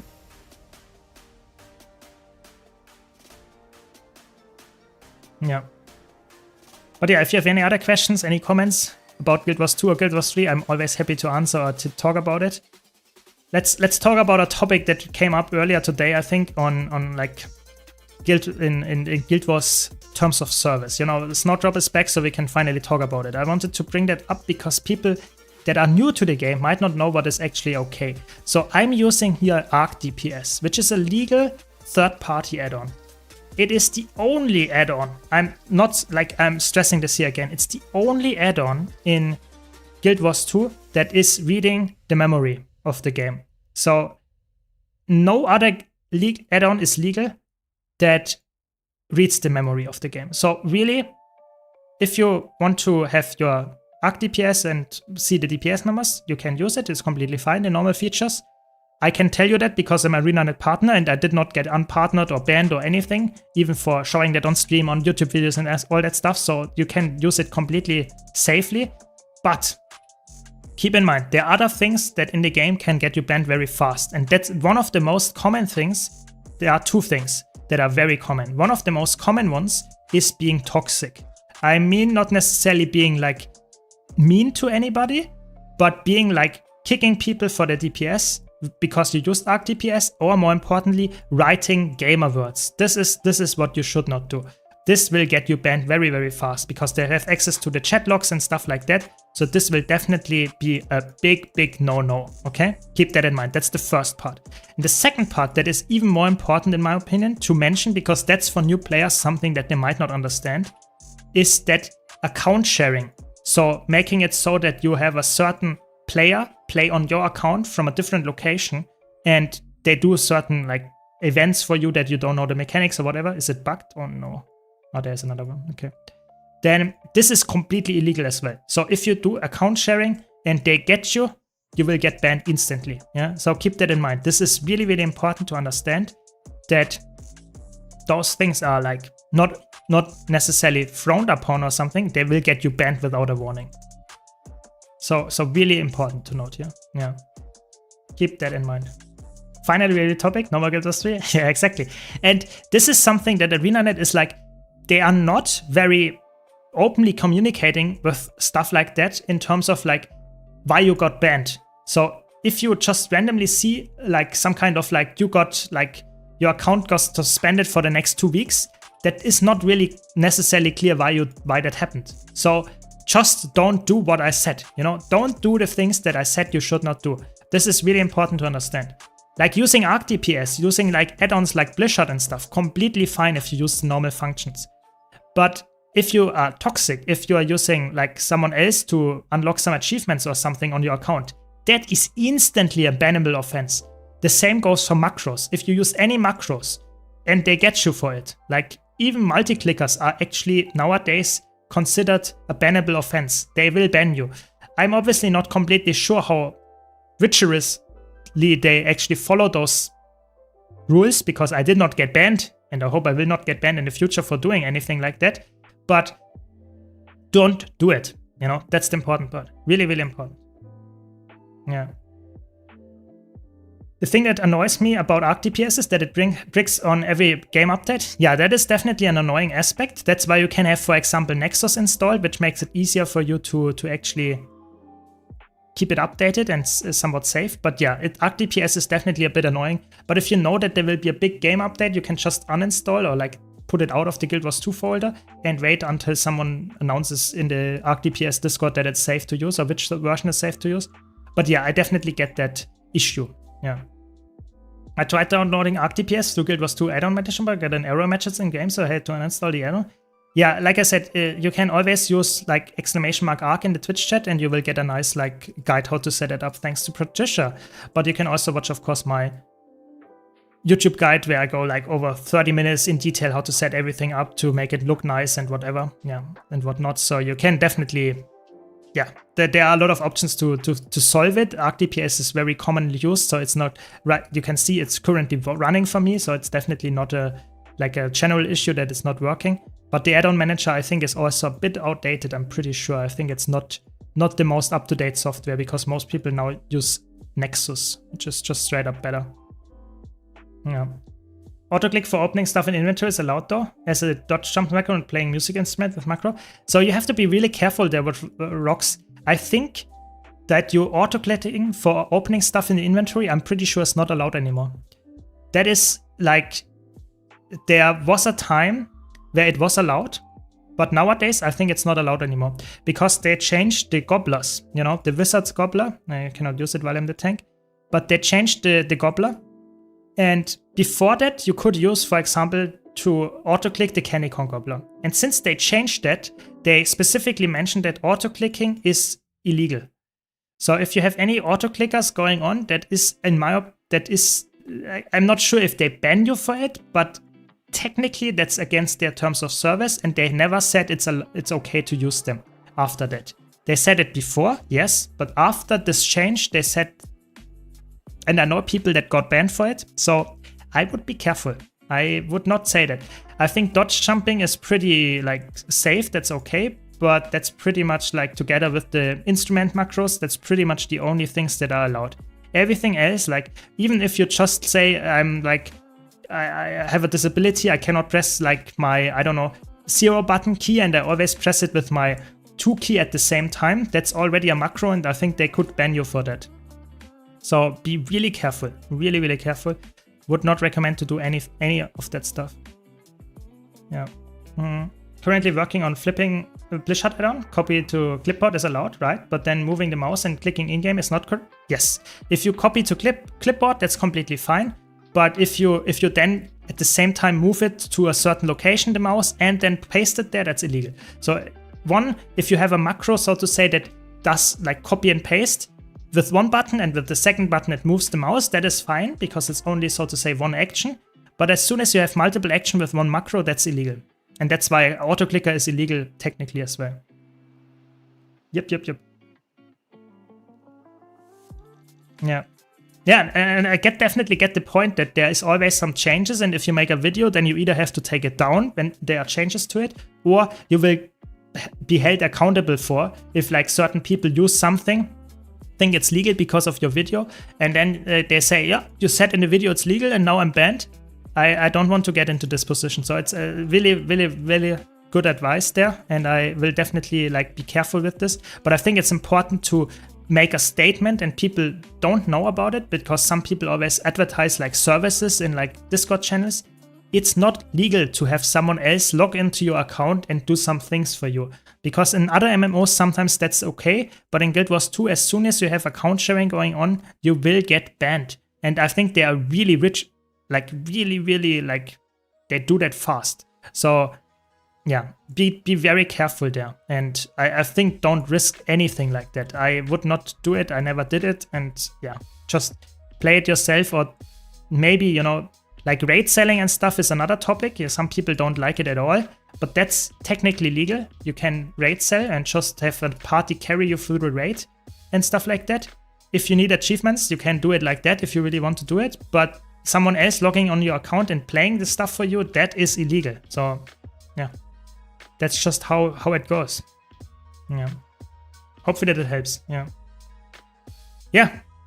McPiler, that's cool. I'm looking forward to that add-on. Looks like something that I would use. Even though I'm not that much into flipping anymore, I think like trading post stuff is definitely cool. More of that to see in the future for sure. Maybe for Guild Wars 3 as well, but that's another topic, of course. You know, what's the market situation, the economy in Guild Wars 3? Will there be trading, or will it just be direct player trading, or not any trading at all? We will have to see. Are raid sellers canon? I think like raid selling is something that a lot of people like really hate. Like in Guild Wars 2's community, the casual community, I think a lot of people hate that. I think there was like once a content creator that made like 2 years ago or something a video about raid selling and got like almost 100,000 clicks just because people were so upset about the topic. Like raid selling is, I don't know. I think they will probably, if it's technically possible in Guild Wars 3 to sell your instances, I think they will probably not allow it. I think it was a pretty interesting decision, to say the least, to allow that in Guild Wars 2, and I'm pretty sure that ArenaNet is like pretty scared of doing that again in Guild Wars 3. That I don't see it happening, to be honest. Yeah. Yeah, I know that a lot of people hate it. A lot of people don't engage with the raid selling. Yeah, I never have either. But like raid selling is like, some people, you know, there wouldn't be as many advertising guilds in the LFG for raid selling if it wouldn't work and if it wouldn't like get people to actually buy the raids. But I think there are so many more people that actually don't like this like aspect of the game that I think ArenaNet is pretty aware of it and will be like taking measures to not make that possible in like Guild Wars 3. If there are some instances that you could sell, if that's even possible. I don't know how it would work, but I guess you can always pay someone else to carry you through a dungeon or something. So yeah, we will have to see. We have to see. I think it would bother the community less if there was a place for it in the LFG tool, aside from the clogging up the experience LFG. Yeah, that is true. If it would be like a specific like services or something, like tap in the LFG, sure. I think that would like make it less obvious or less annoying to see all the time. But I think the problem is also that a lot of the casual players, so to say, see it as someone that like see it as the tryhards gatekeeping, even though it's not really the case. I think it has this image of people like being too like elitist and toxic that do raid selling and stuff, and they don't want to see that in their game. So I think that's more like of an image problem as well, on top of the actual like annoyance in the game. But I like I said, I don't mind it. I just know that a lot of people do mind it. Yeah. So yeah, that's I guess it. Let's be honest, raid sellers are probably half the raid community at this point. Yeah, I think you might actually be right there. You know, you said it like to some extent as a joke, but I think it's actually true. Like the tryhard raiders, like almost half of them is probably in a raid selling guild. Yeah, if they would ban people for raid selling, we would probably lose half of the tryhards that do the benchmarking. Yeah, for sure. Yeah. Service channel? Yeah, I mean, that's exactly like a service channel. That would be probably the best solution for Guild Wars 2 in that regard. Yeah. What are the blood effects that your character has right now? Specifically the ones between the helmet and the one other foot buff. The one between the helmet? Ah, the shield icon. Okay. The one between the helmet and the shield icon. That's the scavenger protocol. That means that I get some loot because of my Jade bot. Yeah. This is, and the one after the foot buff, this is a birthday boost. This is a well-rested buff, so it gives me more experience from the homestead. That's a guild karma boost. That's the Summer Game Festival boost that everyone has. That's the Rift Essence boost, because I did a convergence apparently on this character a while ago. So a lot of different buffs, yeah. Hopefully I answered the ones that you wanted to know about. Yeah. Yeah, it's definitely a legit gold farming method to sell raids in Guild Wars 2. Yeah, I made a video about it once, that this is like, a lot of people can get really rich with it, but people were really offended by it as well. So yeah, it is what it is. Yeah. Yeah, there are definitely a lot more people that do raids than people raid selling them, but I think a lot of the tryhard people that are like benchmarking and doing speedruns, a lot of them are actually in raid selling guilds as well. Yeah. That is something to keep in mind. Keep that in mind, yeah. What elite spec are you playing? I'm currently playing Scrapper for the super speed to speed up the tank here, which is just essentially making this a couple of minutes, maybe not minutes, but a minute or so faster if I consistently speed up the tank here. Yeah. Yeah, I think it's like the raiding community is way bigger than people think. I think the raid bounties, the raid god title, the merging of the raids and stuff with the strike missions made the raid population way bigger. I think it's just about, if you talk about the tryhards, if you talk about the people speedrunning, if you talk about these people that do build crafting for raids specifically, then I think a lot of them are actually in the raid selling guilds, because you don't see it like wrapped all the time, but like there are a decent amount of people in the raid selling guilds that are just really try hard, because those are the people that actually are capable of selling raids at low man or low person content. Yeah. Yeah. In hindsight, do you think elite specs were a good idea? Yes. I think elite specs were a really good idea for Guild Wars 2. I think for Guild Wars 3, I think it depends on the class system if that's a good idea, but I personally would say it is probably not necessary if you have good enough class design. If the class design on its own is good enough and flexible enough with the attacks and stuff, being very flexible, and like your skill collection system that the teaser does, if that's good, well enough implemented and stuff, I don't see a need for elite specializations. I think in Guild Wars 2 it was a really good decision, because it just made the classes way more interesting and more, you have like a character with like 4 different playstyles. I think that's just insanely good. But I think for Guild Wars 3 it's not necessary if they execute it well.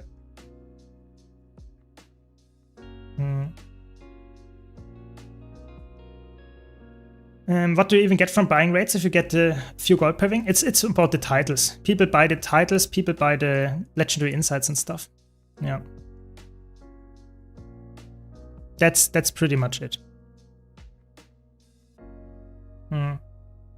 Also don't underestimate statics that have been active for years without using LFG or anything. Yeah, exactly. That's true, Rox. That's completely true. There are so many like in their own bubble without interacting with anyone else in the LFG. Yeah, that is absolutely true. Yeah. It's for the infusions, like Dorian puts it, like infusions like that you unlock, then you get like legendary insights. Some people really get the legendary raid armor for buying it, but it's very rare, I would say. Most people go it for getting title, like this pink title here. This could have been bought. Maybe not. I don't know how much it costs, but yeah, I guess stuff like that can be bought technically. So yeah, and people are like crazy. I don't know, I wouldn't do it because I think an achievement is there for me to earn. If I buy it with gold, I think that feels like wrong, but I guess to each their own. Everyone can decide for themselves. But yeah, stuff like that. Yeah.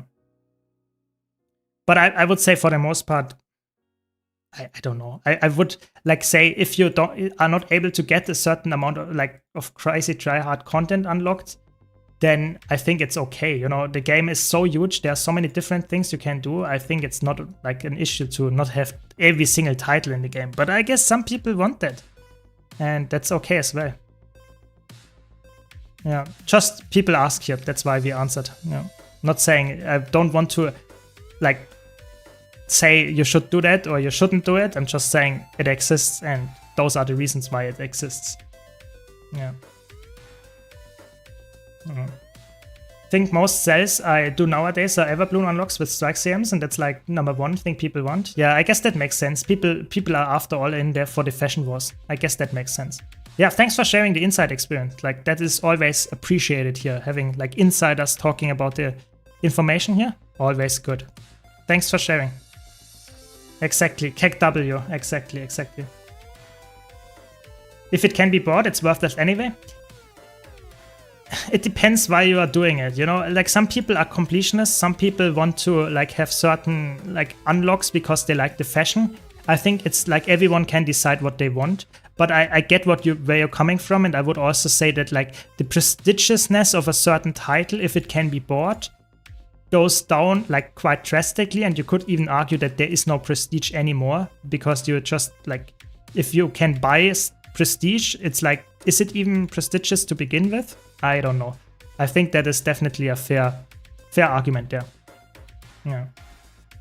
You can buy, of course, talking specifically about the infusion, you can buy it from the trading post. Yeah, that is true. I was like Everbloom. You can definitely buy that one. Yeah, sure. But I'm talking about the title, for example, which is like, for example, this person here. I don't know if this person actually cleared the Legendary Conqueror of Zeros, or if they just were there while the party actually carried them. Who knows? But it doesn't matter because they have the title, and I mean that's their decision to get it either way. Yeah, so I think that's okay. That's just how the game is. Yeah. How tough is raiding if you're going for a set of armor, especially for the achievement requirements? It's not hard. Like it's harder than the open world stuff, that is true, but it's not hard at all. Like most people are very scared because they hear the word raids, but nowadays raiding is really not hard to get into. Like really not. I do raid trainings. We have raid training servers that you can join, and you have a very, very smooth time. You can even join people on the LFG and will have a decent time as well. I think it's really, people overestimate how challenging raids are. Really, especially if you only go in for the easy ones. It really isn't that bad. Not at all. Just wanted to stress that here. Yeah.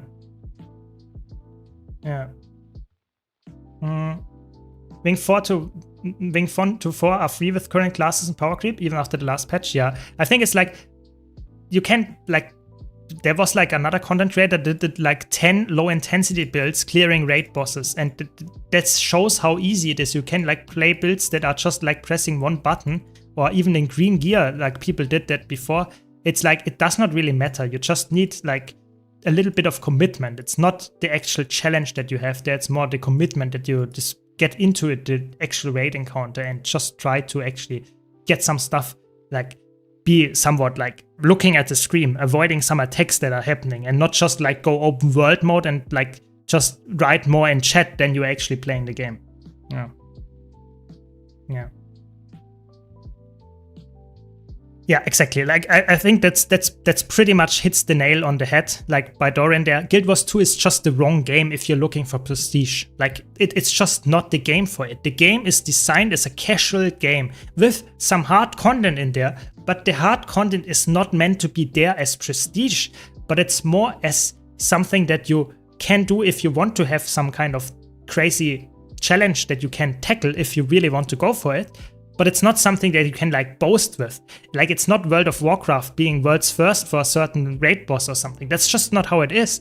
Guild Wars 2 is like way smaller in that regard. Even like the competitive scene doesn't really have any big competition or prestigious rewards anymore. Yeah, sure, you could argue that like winning a monthly AT or something that gives you a gizmo could be somewhat prestigious. Yeah, you could argue that.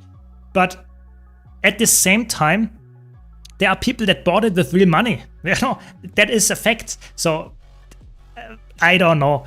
I'm just saying this is something that like Guild Wars 2 is not known for and will never be known for. And I think if you are like offended by that, yeah, I guess I'm sorry, but that's just the truth there. It's not prestigious. Yeah. Yeah.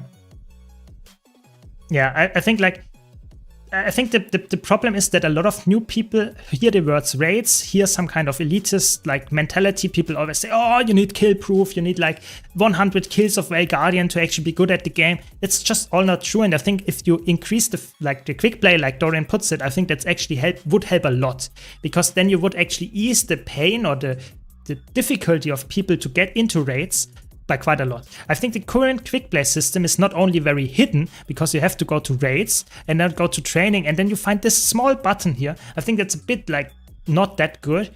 I think they should also like include actual raid bosses. You know, that is for me the thing that is the most like, why is it not there? Why is not Veil Guardian in there, or Gorseville at least? Some easy bosses. Yeah, I think stuff like that. So definitely a big pain point, and I hope they put that out with the modernization updates coming with the Hall of Monuments 2.0, for sure. Retail WoW had a Hall of Fame spot sold for gold. If you sell currency, you devalue the game. It's sad. Yeah, I mean, it always happens, even in the biggest games. But I think like in Guild Wars 2, it's very like, there would not be a single PvE player that would say, I have a prestigious thing that no one else has, or like most people don't have, because it just doesn't exist. Like even the Infallible title, which is in my opinion the coolest title they added, or the system, how to get it, even that one is not like perfect. And I think that's the issue there. I think that's the issue there, that there's always something that makes it not as prestigious. And I think it's okay. I think I don't care, you know. If someone gets a title or a skin that I grinded for 1,000 hours for, I still have it. It's not like it takes away my skin. I can understand that people like the prestigiousness that someone else doesn't have what they have, but I don't care. I'm just a little bit different in that regard. Yeah. Welcome, Snowbleach. Welcome. Yeah. Yeah, and I mean, titles is also just one thing to equip on your character. You know, I don't even show it on my own character, so I don't even know which title I have equipped most of the time. But I guess, like I said, it's a different playstyle. I like to play the game for fun. I like to set myself my own goals and go for them. And if I reach them, perfect. If I don't reach them, I guess I have something else to grind towards too. So that's just my mindset. But I know a lot of people like to have some show off for whatever reason in the online world. That's also what they can do. Yeah. Welcome, Deloc. Welcome. Newbie question: a guild, Thinger guild was won. What's the best way to find a new player-friendly guild? I guess your Snowdrop has already answered there, so thanks for pointing that out. Yeah, I guess it's like similar to Guild Wars 2, I guess, a bit. Yeah. Yeah. I agree with that, your point about other people having the same skin or title, but I do think that changes when it's sold for money. 1,000 hours to earn something feels bad when it's on the shop 3 years later for $30. That is a fair point. It feels definitely bad. I mean, we had that argument a while ago. What was it?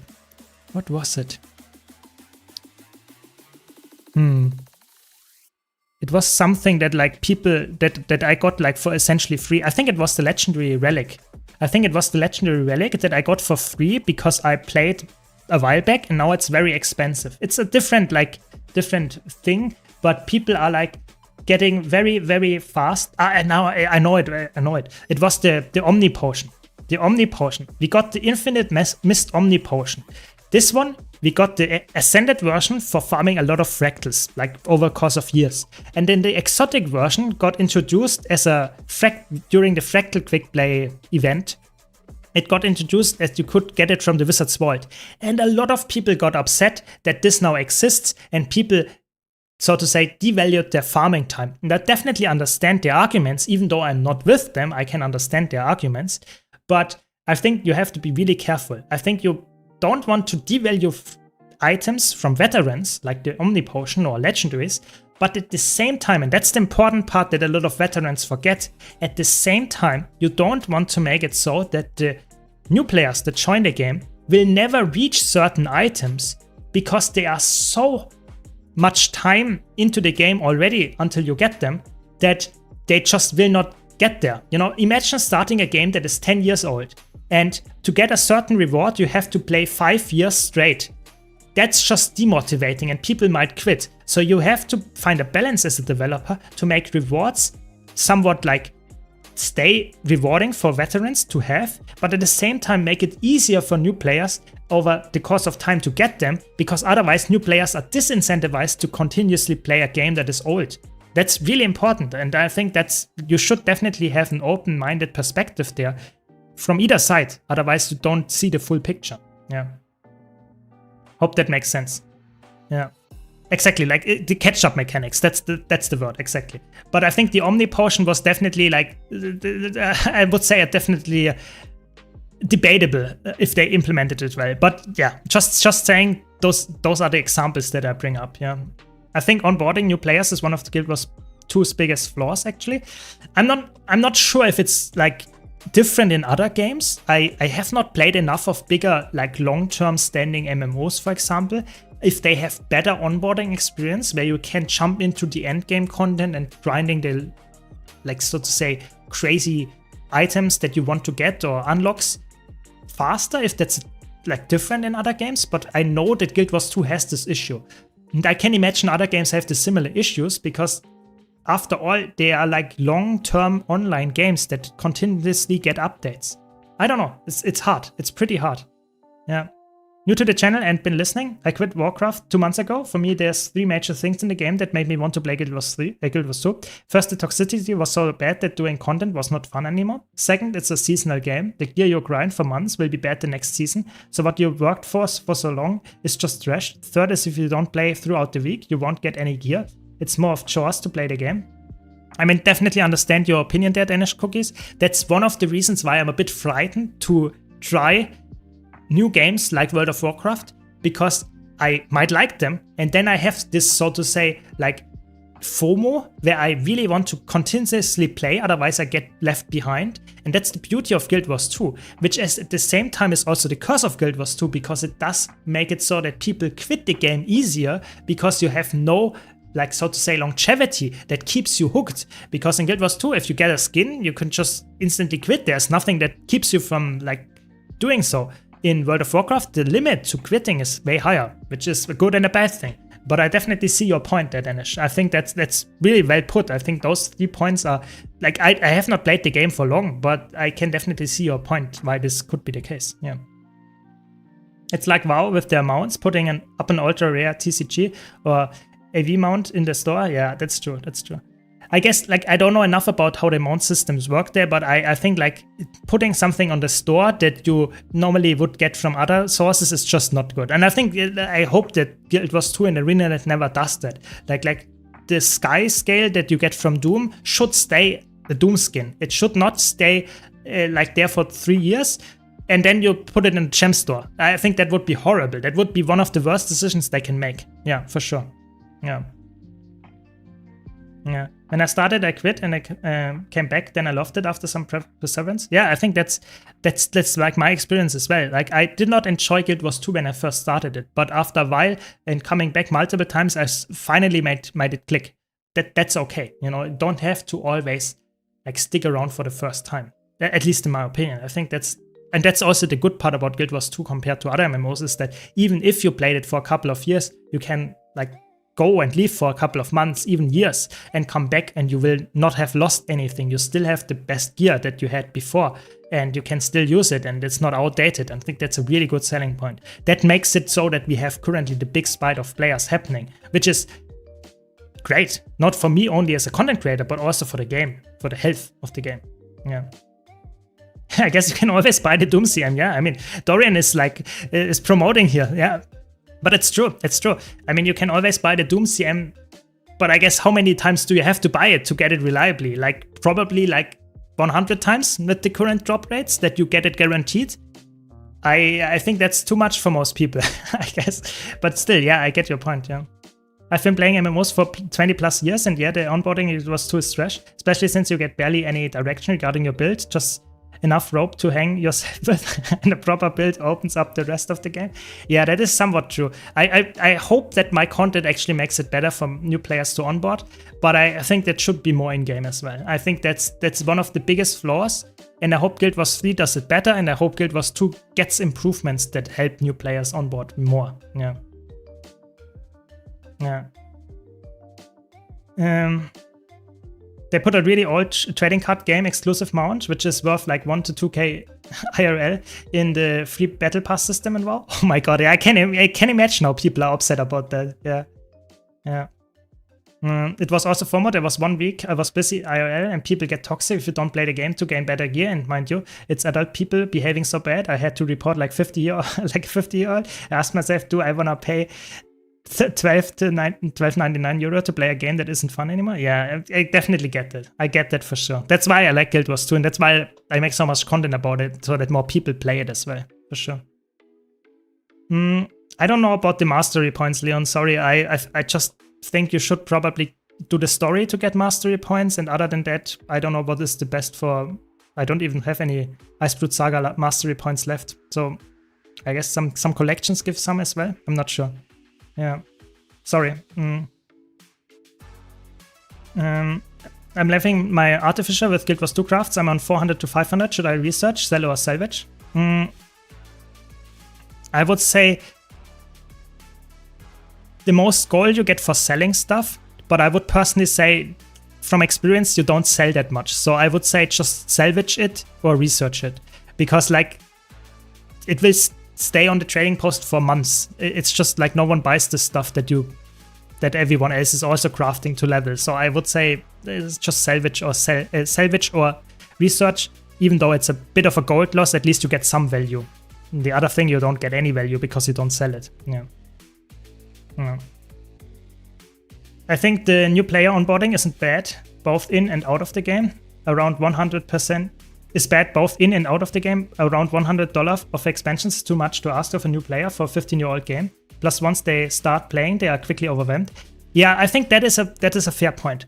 We had that earlier when we talked about the expansions being like pretty like a good thing to have. Like, give me a second.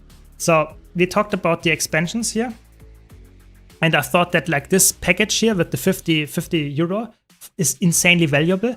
But I think it's, for a new player, it's very like disencouraging to play the game. If you look at like, okay, Visions of Eternity, $25, Chanted Wilds, $25 for Secrets of the Obscure, and then this $50 for the expansions 1 to 3. So that means that essentially you will have to pay like $125 to get all the 6 expansions, and you don't even have every single, so to say, like feature that you can get. It's just like you have the expansions, you still have to unlock and play through the game. It's really overwhelming. But the problem at the same time is that a new player doesn't understand that you don't have to play everything all at once. So you can start with the core game for free and play it for free, and then slowly go from there. I think the problem is that ArenaNet doesn't tell the players what is actually the way to play the game. People see this, you have to get all the expansions, or like all of them are there and you can buy them for over $100 or euro. That is just the problem. It's not necessary to do so. Not at all. I think it's like, especially for a new player, you should take them one step at a time. And I think that should be told somewhere in the game. That's why I make videos for new players specifically, to tell them stuff like that. But of course, that is a completely different audience already that are looking at YouTube to actually find help. Most players start up a game, try the game in-game, how it is, and if they get lost, if they don't know what to do, if they see the expansions being expensive, they just quit. They don't look at YouTube channels to find guidance. And I think that's a good point, a really good point, yeah. But what can we do? I don't know what to do. I can just tell my opinion. Hopefully the developers listen there, but I'm not sure. Yeah, that's I don't know what to do. Yeah.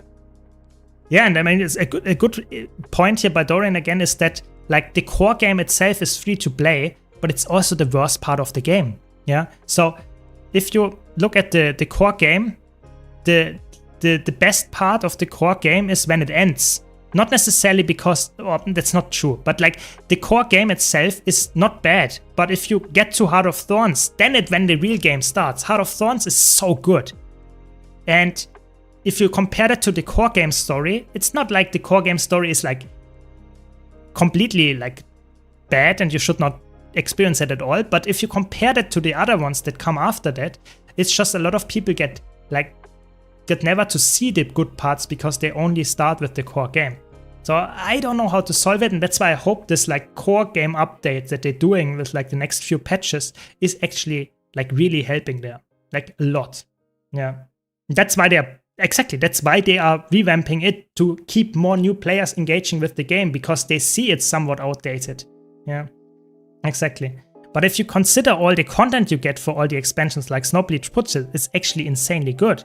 It's just that it is not obvious for a player that those crazy expansions cost a lot, but they give you thousands of hours of content, then it's again not a lot of money again.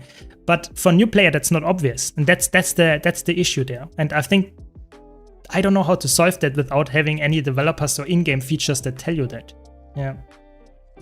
I think lowering the total price to 80 for everything will already help lower the barrier. I think in general, they should make a bundle. You know, there is not a single bundle that gives you all the expansions for like a lower price. You know, why not have like an super mega Elder Dragon Saga or like whatever it's called with all the expansions, you know, all the 6 expansions in one bundle and make it like, I don't know, 80, maybe something like this, yeah? And that would like incentivize players to buy all of the expansions because they know they have everything in one go. Now you have to pay all of them single-handedly and you manually, and you just still have to pay over 100. I don't know. Hard to fix, yeah. It includes some of the living world, you know, some of it is here, not all of it, I think, yeah. It's only worth it if you keep playing. Exactly. It's not worth it if you quit after the core games like Living World Season 1 story. Exactly. Yeah, it's true. You have to get to the story or to the cool features, the cool maps of the new expansions. And if you don't get there, then it's maybe not worth your time because you quit before that. Sure, exactly. Good point. Yeah. Yeah. I mean, that is good point. Thanks for bringing it up. Steam is like has different numbers here. So this is the official launcher. When there is like there are some sales on Steam and bundles on Steam that are better, like Leon says, 100 for everything. That is really good. But you have like in general worse sales on Steam. So for example, we had I think the Elder Dragon Saga bundle was, I think it was 50% off. So it's like $25. That's really good. And I think even Visions of Eternity last week was 35% off, which is obviously also really good value. Like that's just good value that you get there. So yeah, just saying. Yeah, I think sales can also make a big influence there.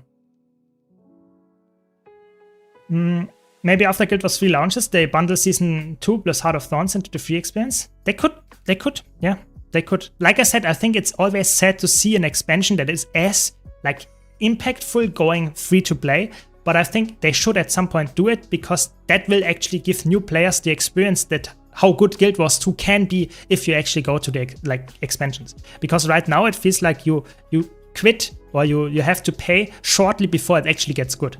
Yeah, good point. Yeah. Yeah. I think it's true. If they would include at least Heart of Thorns in the core game, or the free-to-play version, I think that would actually help them long term. Yeah, I think good point. I think you convinced me. I think that's something that is like would help grow the player base for sure. For sure, yeah. I don't know. I'm not a marketing guy. I'm not a financial guy, so I don't know what they have like for reasons to not do it or to do it. I also don't know if they know themselves. But I think it's an interesting topic to talk about. Yeah.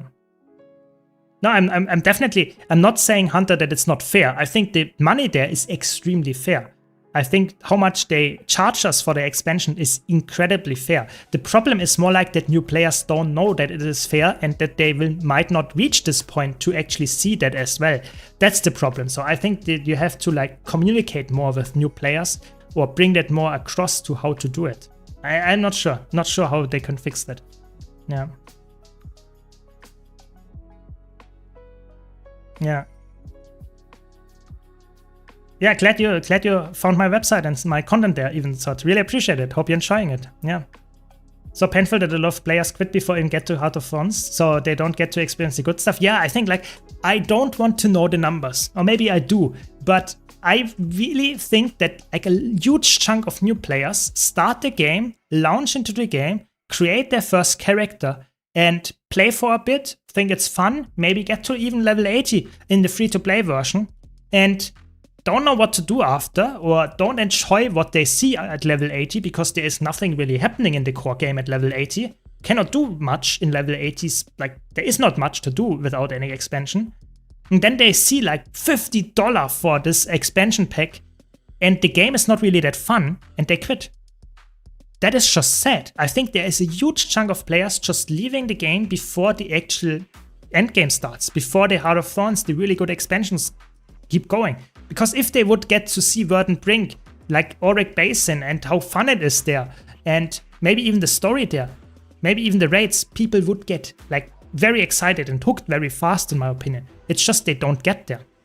Good point. Yeah. Yeah. Welcome, Susano. Welcome, welcome. I'm a relative new player and I find it hard to find groups to do raids and start working on the Envo. I much joined your guild and I would love to help if you could, new player help to do it. So I'm working on a video like that in the future, but in general, you can always ask like in map chat, or like you should join like a raid training Discord to find like really like dedicated training groups and stuff like that. But you can also join like, of course, any like LFG groups to go into raids. But yeah, I would recommend going to Raid Training Initiative, Crossroads in those training servers, and you find really good players there and that help you out and teach you. That's the important part. Teach you so you understand the mechanics of a raid fight. Yeah, exactly. Yeah, there's 3 different accounts with the Steam account, the Epic account, and of course the ArenaNet standalone account. That's a bit annoying. Like this is, the clients can be a bit annoying as well, but I think that's like a lot of games have this issue with Steam being added later or stuff like that, being separate. So I think that's like something they definitely improve with Guild Wars 3. I think they definitely have that on the horizon, on the mind. But yeah, I think that will not change with Guild Wars 2, sadly. Yeah. I think another POV is from the dev side. To be honest, Guild Wars 2 is a horizontal progression game. It's difficult to keep microtransaction as the only source of income. I think you're right there. I think the developers are doing an amazing job and have not have a lot of like really, how can I say, like toxic sources of income. You know, there is not pay to win in the game. There is like not the best skins in the game are not necessarily from the gem store. Yeah, sure, there are some skins in the gem store and that you can earn and like buy and stuff, but it's not necessarily the coolest looking skins and stuff like that. Sure, some of them are really cool, but you can also earn really cool weapon skins only in the game. So currently the one that I have, you cannot buy from a gem store, and it's a really unique looking spear skin. Yeah, you can only get that from Fractals. So I think that's like, yeah, I think the developers are really fair, really fair, and definitely want to stress that. I'm just saying it's not perfect, and I want to give you my feedback, and maybe the developers listen to that and make the new player experience even better. I'm not criticizing the game because I hate it. I'm giving you, or the developers, feedback because I love the game and I want to get more players into the game. That's the important part. Yeah, good point. Yeah. Yeah. But yeah, I think that's a good point, like to end the stream. I think like I talked myself into some kind of rant here, and I think at this point I have to calm down. I think it was a fun experience. I hope you enjoyed the stream. And I wish you all a very nice weekend. And thanks for watching. Thanks for your support. And yeah, if you want to see more content, you can always follow here on Twitch or check out my YouTube channel. And yeah, thanks a lot. It was really good. And yeah, I hope you enjoyed it as well. And take care. See you around. And hopefully next time as well. Cheers.